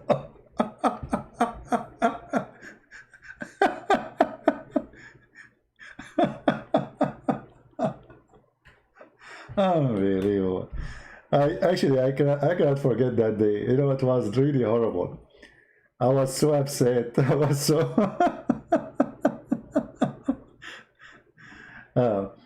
because I used to read a lot, so my reading improved so fast as for a child. And the more you read, the more you learn, and the more reading change you. You become different person because you speed your people who they are your age in the knowledge. So while kids in my age, they were playing with the football, I play, I jump, I swim, etc. But still, I love to read. And I'm very glad I did. Yeah, you should see that day when I hold that book. I was reading things like what they are talking about. I went home and I wanted to ask my dad questions about what I read, but I was afraid he would ask me, where you learned this from? You know, I don't tell him I'm going to the library, by the way. It's far away. Like, suppose I'm going to play with kids in my age. So I want to ask questions about what I saw today in that book, but I will ask who.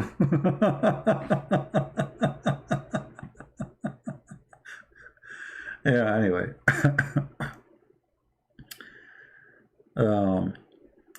Any question before we go?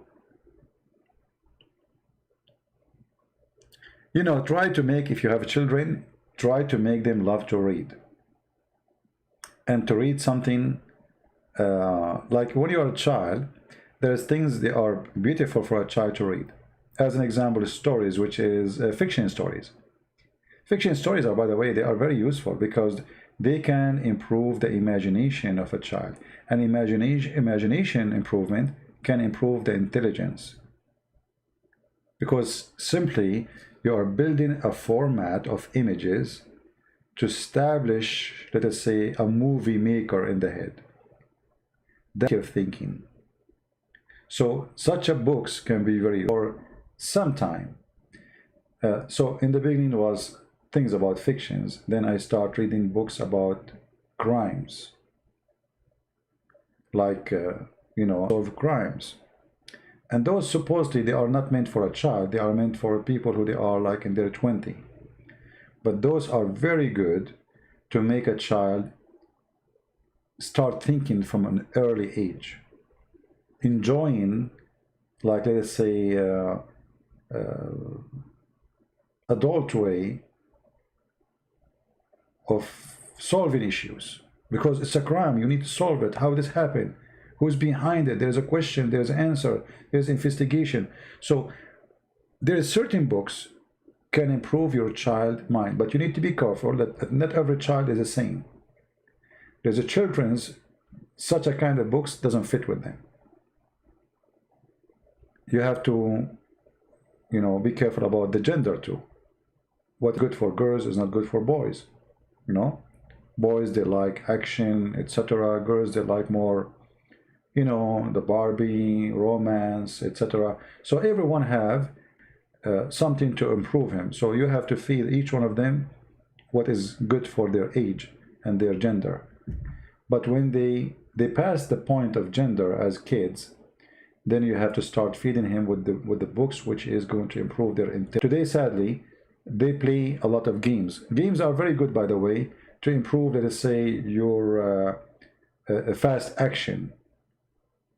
But it's programmed, which means there's nothing new.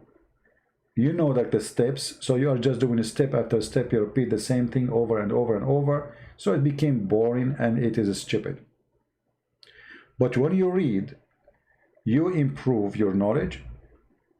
You improve how much information you have. You improve your language skill. You improve your ability to explain. And you improve your ability to be a logical person. Reading is very important. However, reading doesn't work with everybody, which means, as they say in China, he left as a donkey, never come back as a horse. Which means if the person is not qualified to be a horse, he will never be one. No matter how many books you give him to read. All right? I was a little girl. I love a princess little story. Yeah, you see, there's stories when you are a child, they stuck in your head because you love those stories, right? When is my birthday? I don't know, because my mom, she did not tell me. She never celebrated. She told me it was a bad day. So, by the way, I never celebrate a birthday, and I believe this is my belief. Don't be upset if I say to you my opinion. I believe it is silly, and let me explain. Now, you might be a person who celebrates birthday, so I'm not saying you're silly. For me, it sounds like a silly thing. Okay, let us say you are born in January 1st. Do you know that this day will never be repeated? Not only literally, even your calculation is wrong. Because every few years we have to correct the calendar. So you are missing the date. You are not really born next year in January 1st. It's going to be a different day. Do you understand what I'm saying? Anyone understand what I'm saying? So let's say your mom, she told you you are born January 1st at 6 o'clock p.m. And then you celebrate every year January 1st, 6 p.m. But this is not really the day. It's not January 1st.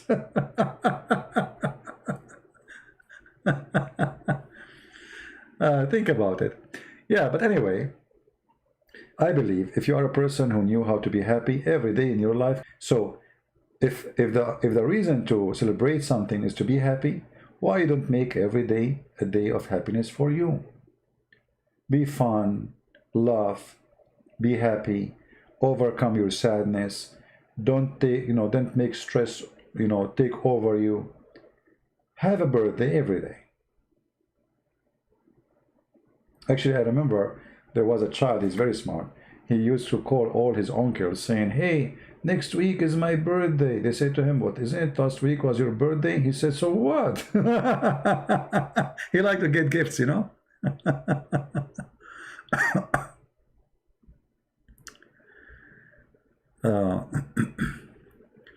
I have a friend who celebrates his birth by celebrating his mother because it is day she gave. Yeah, well, I mean, if you are a person seeking happiness, if this is what the point is, be happy all the year, not once a year. You know what I mean? uh, I don't know. I mean, for me, I see the world in a different way. I believe every day is a special if you make it a special. And your birthday can be a horrible day if it's just a day, you know, cake, people come and eat. And I don't know. For me, you see, even people when they make, like, let's say somebody get married, what they do? They invite people, etc., spend a lot of money, party. For me, if you ask me, this is silly. The money you want to spend for the party, you can take a vacation from work, you and your bride, and spend the whole year going around the world. Which one is better? You know what I mean?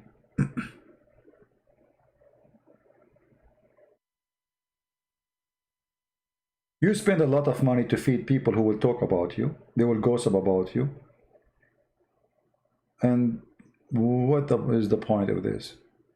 Marry the girl, take an airplane, go from place to place. The same money you want to spend for the stupid party, which you spend in 2 hours, spend to take a vacation, you and your bride, go around the world.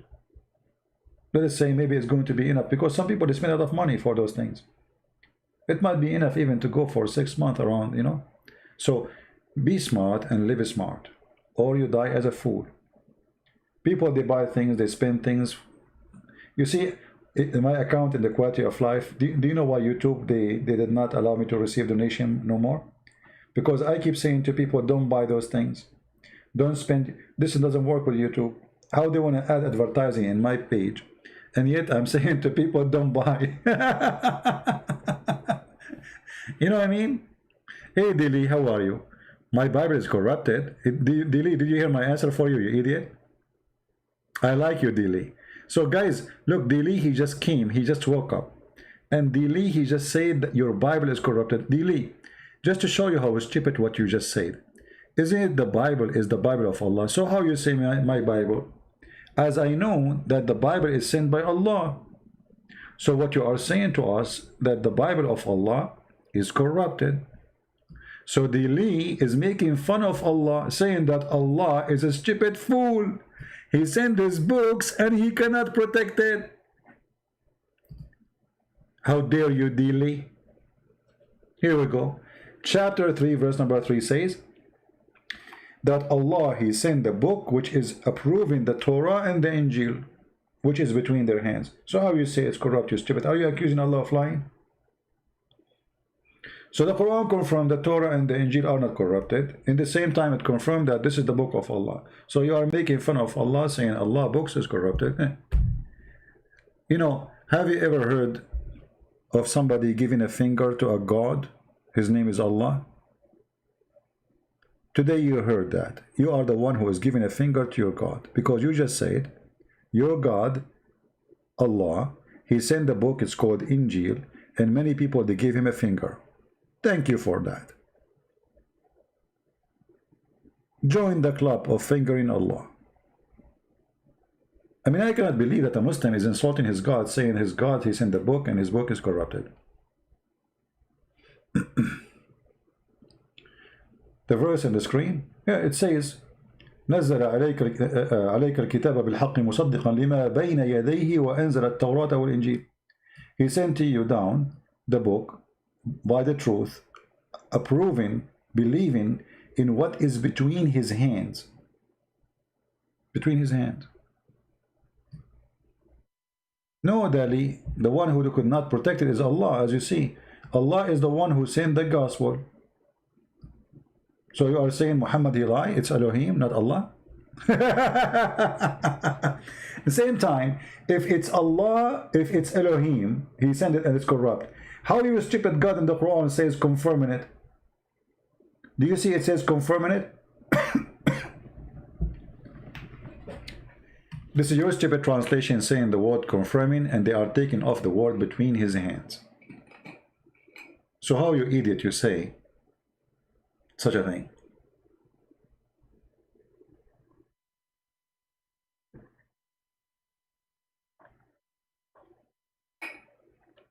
No, Dominique, I wasn't saying that. You get me wrong about books. I was talking about you as a child.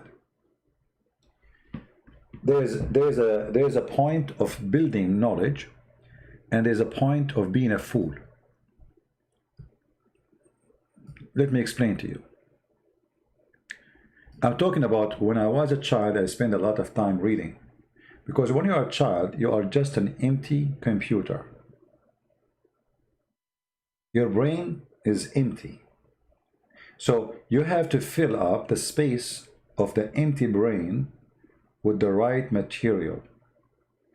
Then when you grow in the age, then you are already mature with knowledge. What happens usually, people after they get old, then they will learn about how to love a person. Too late. The process of learning about how to do things is when you are young, not when you are old. When you are old already, the fingerprint is all over your head. You as a person is there, is developed, is like a tree. You try to move it from its place when it is big and huge and have deep roots. So you think reading a book when you are old will change the roots? No. The change happens when you are so young, not when you are old. The only change can happen to you when you are old is learning from experience, not from a book. Because then you go to a second stage of, let us say, learning. It's called experience.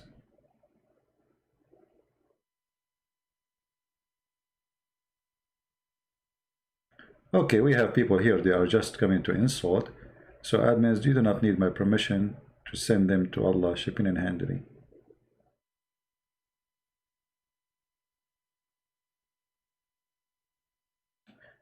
No, the Muslim, they say Jesus, he died, so he cannot be God. But according to Islam, Jesus never died, so he must be God as in Islam.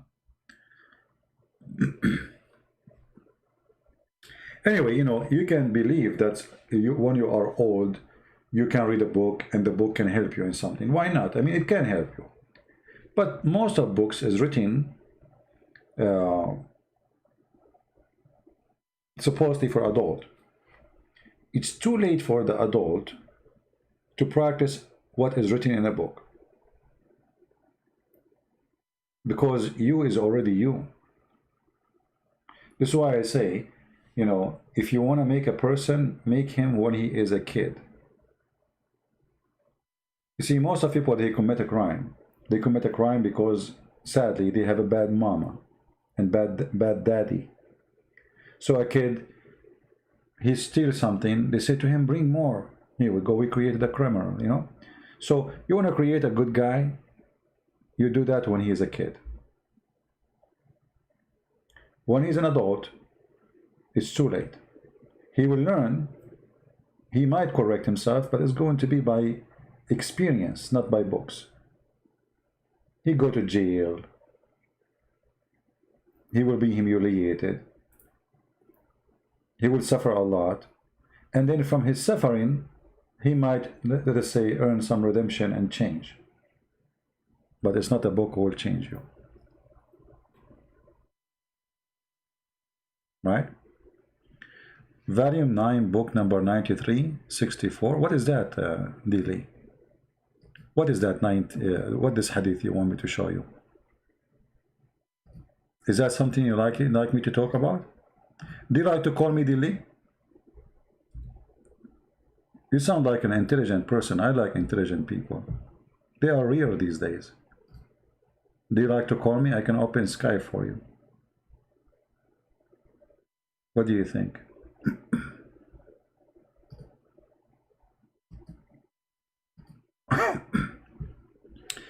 Hadith number 6114. Okay, let's see.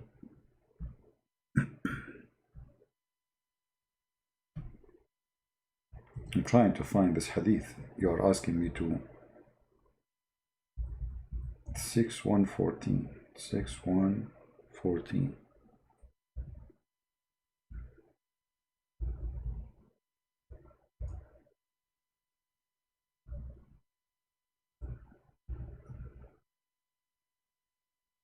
Well, I searched for it here. I don't know. Can you post? Can you tell me the hadith in Arabic, Mr. Dili? What do you want from that hadith? What this hadith is about? Preference to the reversed standard version, yet King James version has defect. My friend, first of all, King James is a translation. Secondly, you are a stupid fool.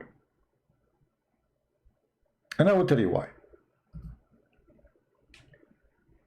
I challenge you in front of everyone to accept one translation of the Quran. Is that fair, guys? And I challenge you to tell me that your translation is not defected. Any translation you choose. And my duty is to get you busted in 2 seconds. So either you apply translation rules in every book, including yours, or you don't apply it. Secondly, forget about translation. What if I show you different Qurans? Even your prophet, he said, Allah, he sent 7 Quran. Are they defect? Where is the 7th Quran? Where is the verse about stoning to death in the Quran? Where is the verse about breastfeeding for adult 10 times? Is your Quran today is defect? Foolish. In the top of that, when you say to me the Bible is corrupt, here we go. Allah is the one who sent the Torah. Allah is the one who sent the angel. So your God is a stupid God. He cannot protect his book. So simply what you are accusing us, you are accusing your God. Because at the end of the day, this is not my book, this is the book of Allah, supposedly. So how stupid is Allah? He cannot protect his own.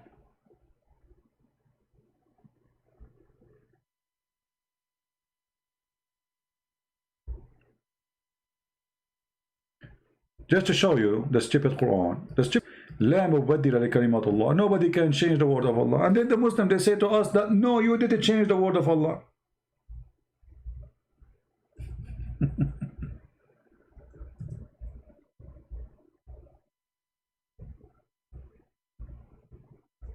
How Allah he say this?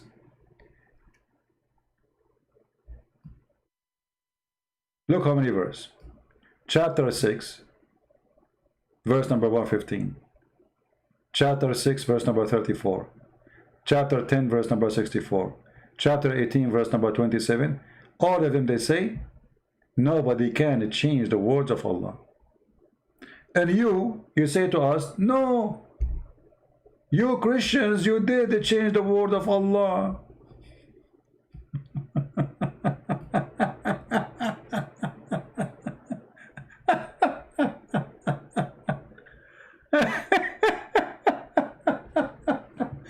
So what we learn from this, that Allah and Muhammad is a fraud. Because either nobody can change the word of Allah, or people, they can change the word of Allah. So which one we will believe? You or Allah?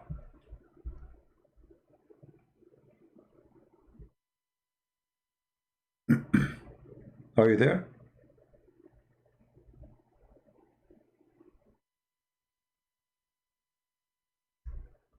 Are you dead, Dilly?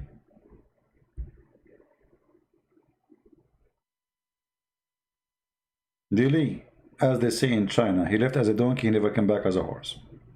And I don't think they were talking about you. I think you are born as a donkey. Which means it's not metaphorical, it's literally about you.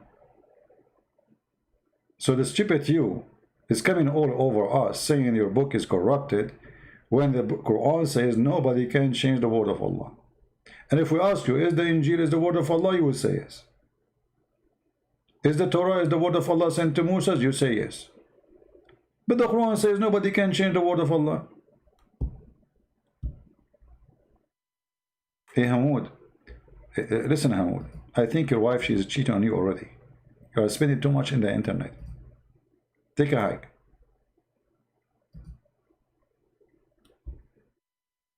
You are like the Prophet Muhammad. He spent his life, cannot have kids. Why? Because he don't go to bed. He sleep under the bed.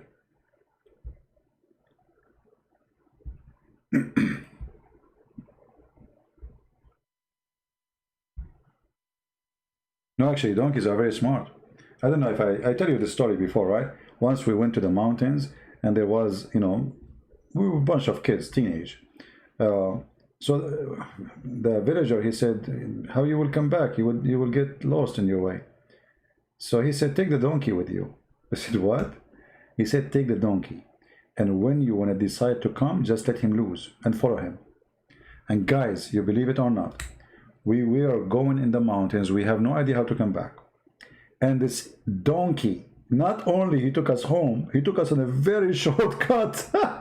Unbelievable.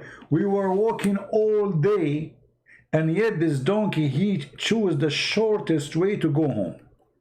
And he is a donkey. So when I say a donkey, it's not necessarily, you know, donkey are not really stupid. Animals, actually, they have special gifts, you know. And this is an example. I mean, the villagers, he was sure. He said, just let the donkey go and follow him, whatever you are. Just let him go, you know. And the donkey took us home. Shortcut. Not only he took us home, he took us in a shortcut. Muhammad forbid the writing of a stoning verse in the Quran, abrogated in eternity. You see how stupid you are? How you can forbid a verse? It is in the Quran. How you can forbid writing Quran? If it's abrogated, how you can forbid writing it? And what the point if you are following it? Are you following the verse? Yes. So why you don't want to write it?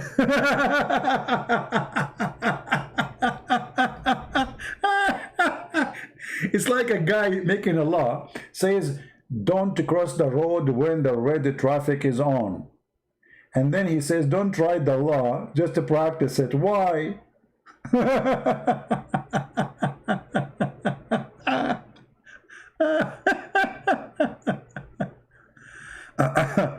The verse says nobody can change the decree of Allah. No, you idiot. It says words. It's in the front of you. Are you going to say to me this is a wrong translation? Say it. Say it. Where it says decree, it says words. None can change his words. Where is the word decrees? Donkey. And this is the word in Arabic. لا مبدل لكلماته. كلماته. Where is the word decree? Donkey. And listen, donkey, do you accept the interpretation for the verse made by donkeys from the same religion you have? Or those who they make interpretation for the verse are donkeys like you, and you don't like them? Choose an interpretation and I would accept it. All of them, they say it's a word, not decree. However, as long as you mention decree, just to show you how stupid the decree of Allah. This is your prophet saying that Allah, he made a decree for you about how much adultery you will do. And you are the one who spoke about rape, you remember? So according to Islam, if a man he rape a woman, Allah, he made a decree he will be a rapist. Unbelievable, so beautiful. Look at this. Who is the one who makes somebody rape somebody? Allah. Read it. I think you are a stupid machine. Copy paste. You don't know what you are talking about. Do you see the hadith? And this is Sahih.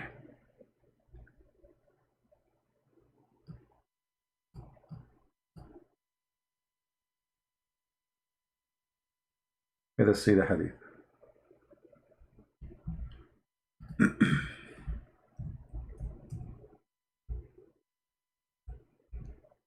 I'll go to the screen in a second.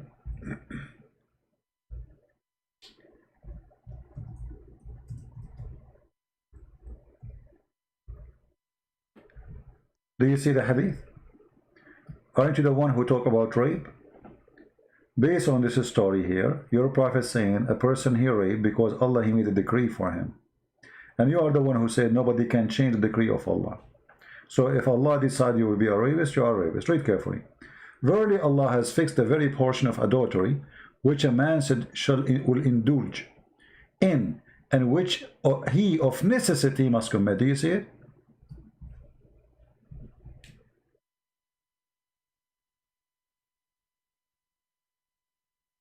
Are you there? So when a man he rape a woman, he must rape her, for Allah he decree for him to be a rapist. And he decree for him he will rape who, when, and how. Should I go in details?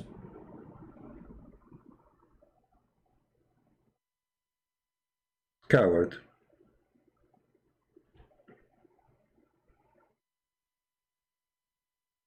Roasted without oil, without a fryer. Actually, this story here in front of us alone is enough to prove Islam is stupid, because the point of justice and the point of heaven and hell is gone. Why I will be punished for a decree Allah forced me to do? You know what I mean?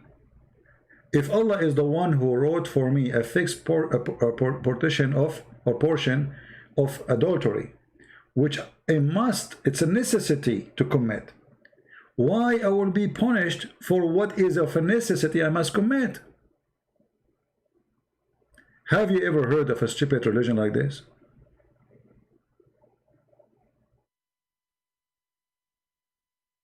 And remember, Dili, he is the one who says, the Quran says, nobody can change the decree of Allah. That make it more horrible now.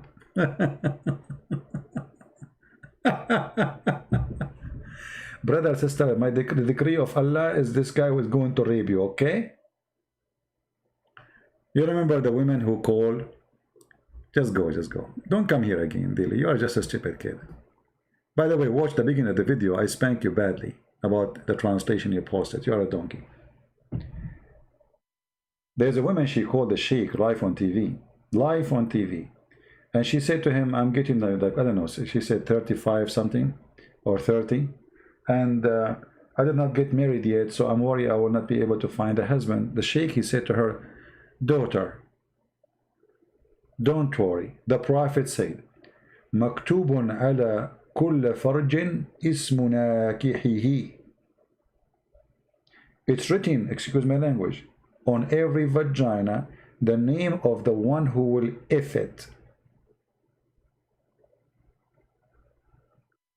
Live on air.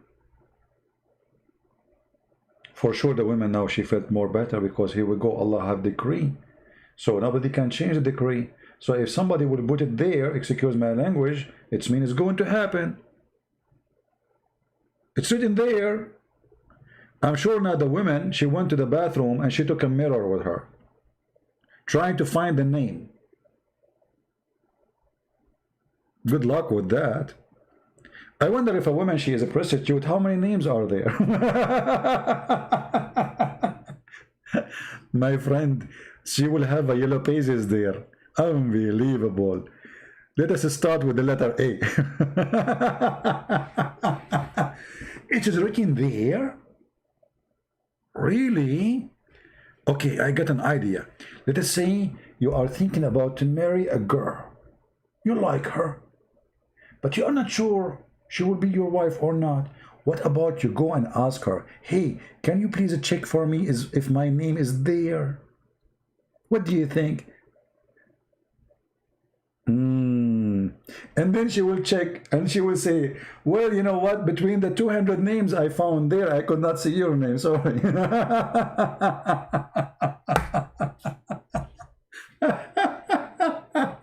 What a stupid garbage religion. Unbelievable. Oh boy. Oh boy. Okay, I better stop. You guys, you hate me. Don't you hate me? How many of you hate me? Be honest. You know, I was away for 4 years, and I came, you know, my mom, she opened the door. She said, it's you? Me, you believe it? Mother, she see you after 4 years, and she did not get excited for seeing me? It's you? I said, yeah, Mom, it's me. Actually, she did not recognize me because I shaved my beard.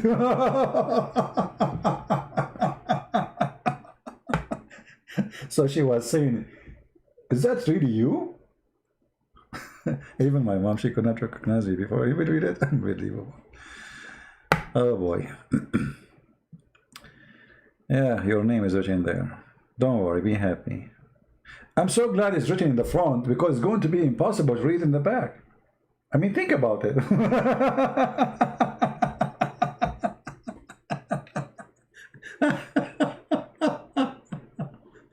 And by the way, when Muhammad said it's written there on your private part, the name of the men who will sleep with you. I mean, why Allah he wrote it there? It's just a question in my mind. I mean, why he did not write it, let us say, in your hand? I mean, there's many places in your body, you know, that you can put tattoo anywhere. Why there? I mean, what is the fun about it, you know?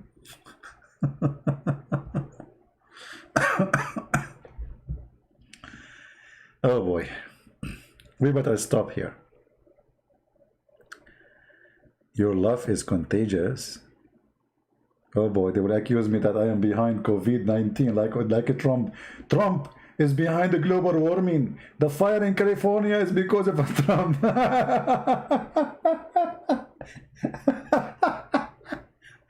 I mean, when you hate somebody, if anything happened, you have to blame that person. It doesn't matter. The global warming is because of the guy. He don't even smoke. What the global warming? What he did? What did Trump have to do with the global warming? If you want to understand the global warming, I can explain to you better than anyone, any scientist.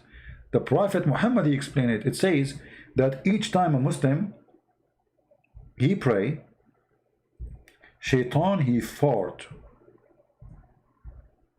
Now think about it. There's 1.4 billion Muslims, and they add some numbers to the numbers I gave.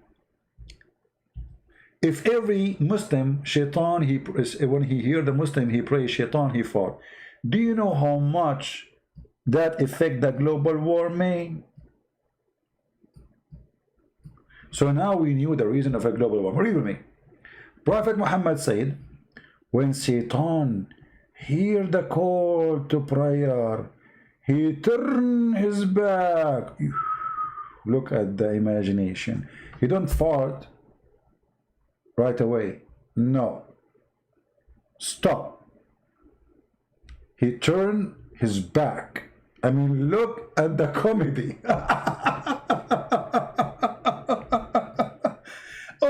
Okay, the Prophet Muhammad, I'm so excited to hear the rest of the story. He turned his back, what he do? He turned his back and he break the wind.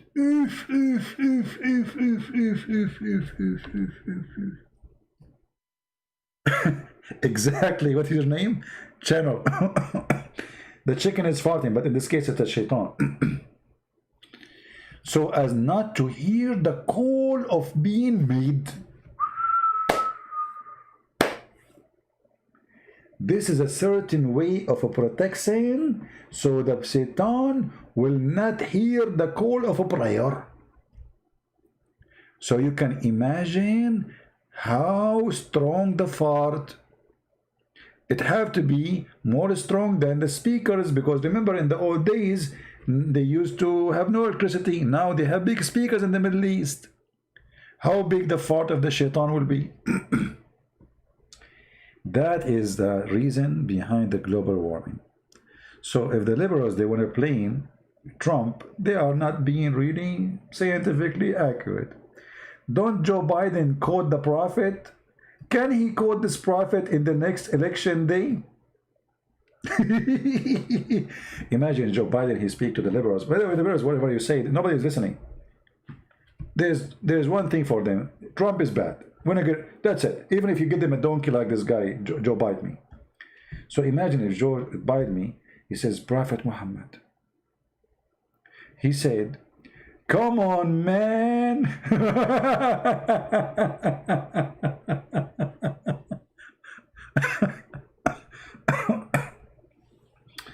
Yeah, I need to stop talking. My throat is hurting. You can't tell, right?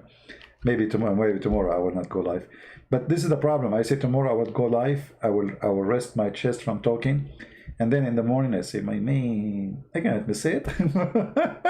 I cannot miss this. Look at this break wind. I mean, you can't miss this. You wake up in the morning, the birds are singing, the trees are green, the cloud is so beautiful. What is missing in your life? Prophet Muhammad. So beautiful. You open the book, Sahih Muslim. When the Shaitan, he hears the call of the prayer, Shaitan, he start farting. So how beautiful. Now you make your coffee and you imagine the story. How beautiful your day is. You will spend your day thinking about how wonderful is Allah, who is the reason to burn the anus of Shaitan from farting, because the poor Shaitan, he have to keep farting non-stop. And that explains why the price of beans are increasing in USA. Shaitan is ordering Allah. He need beans.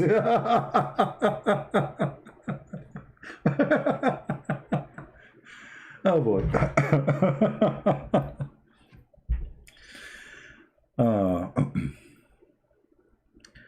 We cannot live without you. Oh no, come on, Indira. What are you talking about? You cannot live without the fart of Shaitan, boss. That is something to believe. Oh.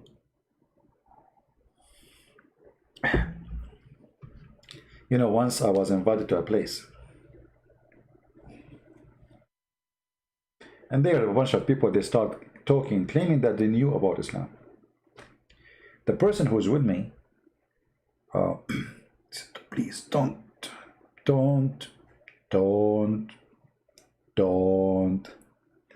And you believe it or not, I was in a church. And an idiot, he's a bishop. He was teaching the Christians all kind of garbage. The guy next to me who invited me for this event, he held me literally from my arm because I want to stand up. Please, no, come on, don't, please, don't, God, you don't, you know. And then he, like, that's it, I cannot take it no more. So I stood up, I said, you are a liar, and you are not telling the truth. Actually, I said to him first, he said many stupid things, and I cannot take it no more. And then he said, Prophet Muhammad is from Ishmael. So I said to him, first, where you get this from? He said, the questions are later. I said, I'm not asking you a question.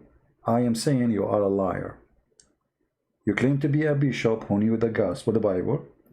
Show us where you get this from. Everybody in the church was like shocked. You know, if you go in the Old Testament, you will find that Ishmael, his mother, she married him to an Egyptian woman. Egyptian women. So how in the world a bishop in a church, he said to those poor Christians who have no education that Ishmael is Muhammad, where Muhammad is coming from? So I told him, either I am stupid or you are a liar. Prove one of them.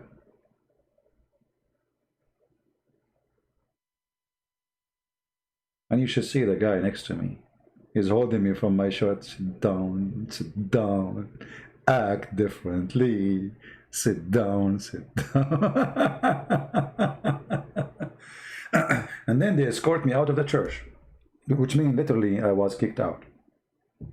So what I did, you know, they can call the police for you. They are in charge of the church. You know, they can say trespassing. That's it. We don't want him here. So I went home and I printed all the papers I have in my printer, whatever paper I have. I know it's going to take some time before they finish. So I put some reference in a fast way in the papers, and I start printing, and then I print I don't know how many papers. I went to the front of the church. I found two kids. I told them I will give you $5 now and $5 later. Each one come out from the church, you give him a paper. And I got him busted with no mercy, you know. Yeah, he's a coward, he's a liar, you know. This is why it's not necessarily going to a church will make you listening to the truth. There's many deceivers, there's many liars, there's many corrupt people there. So you have to examine the person.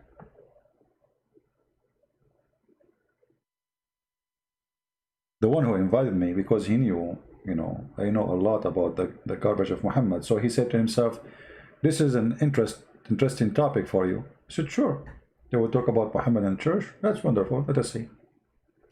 But I could not take it when they start, you know, teaching false information. Why Adam is not handicapped when Allah created him in his image?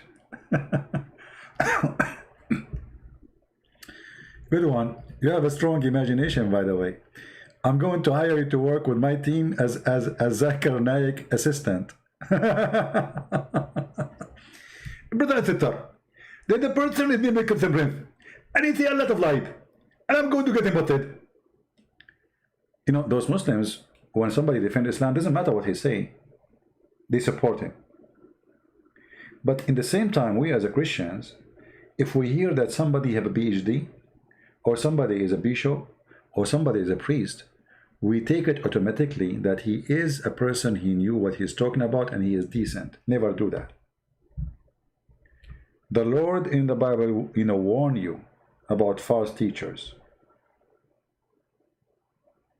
The Bible says clearly that from us, from the believers, false people will come and preach different gospel. So be careful, my friend. Yeah, I better stop talking too much. Anyway, guys, I want to say really thank you. I appreciate you all. And you want to download this video, even though there's nothing much really there. Just I wanted to have a conversation with you. Feel free, you can download it if you want. But don't forget to download the previous videos we made today and yesterday. And I don't know the day before if it's still there. The day before, if you don't find it in my channel, is going to be in Patreon. There is a channels who download my videos, subscribe to them, so when you don't find the video I made a day or 2 days ago, you can find it there.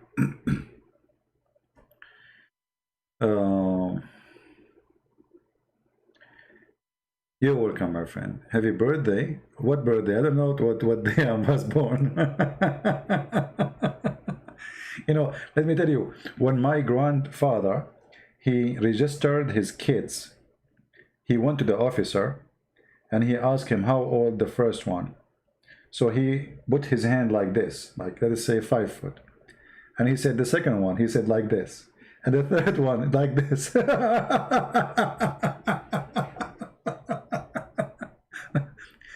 So my mother, her sister, who is 3 years younger than her, she's registered older than her because she was taller.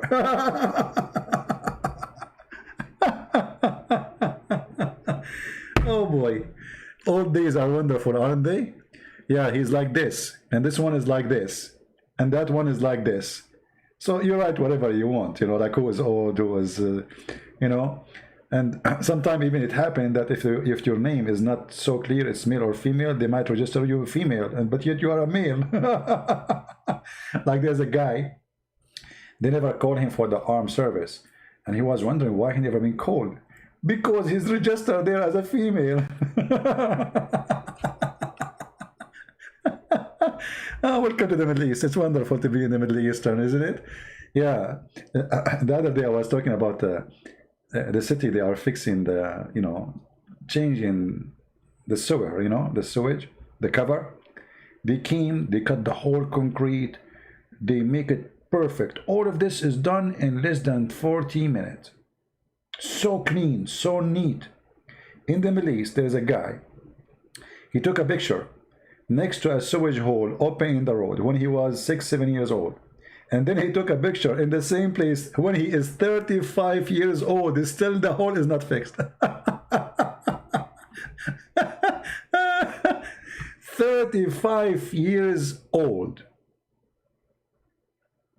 6 years old. Still the hole in the street as it is. That is the Middle East. Isn't it wonderful? I mean, your memory is there. You cannot leave it. You will not miss it because simply it's there. It doesn't go. Why people saying happy birthday? My friend, it's not my birthday. What birthday? What you guys are talking about? I never celebrate a birthday. I told you. I don't know even what is my birthday. Anyway, I better stop, otherwise things will go crazy.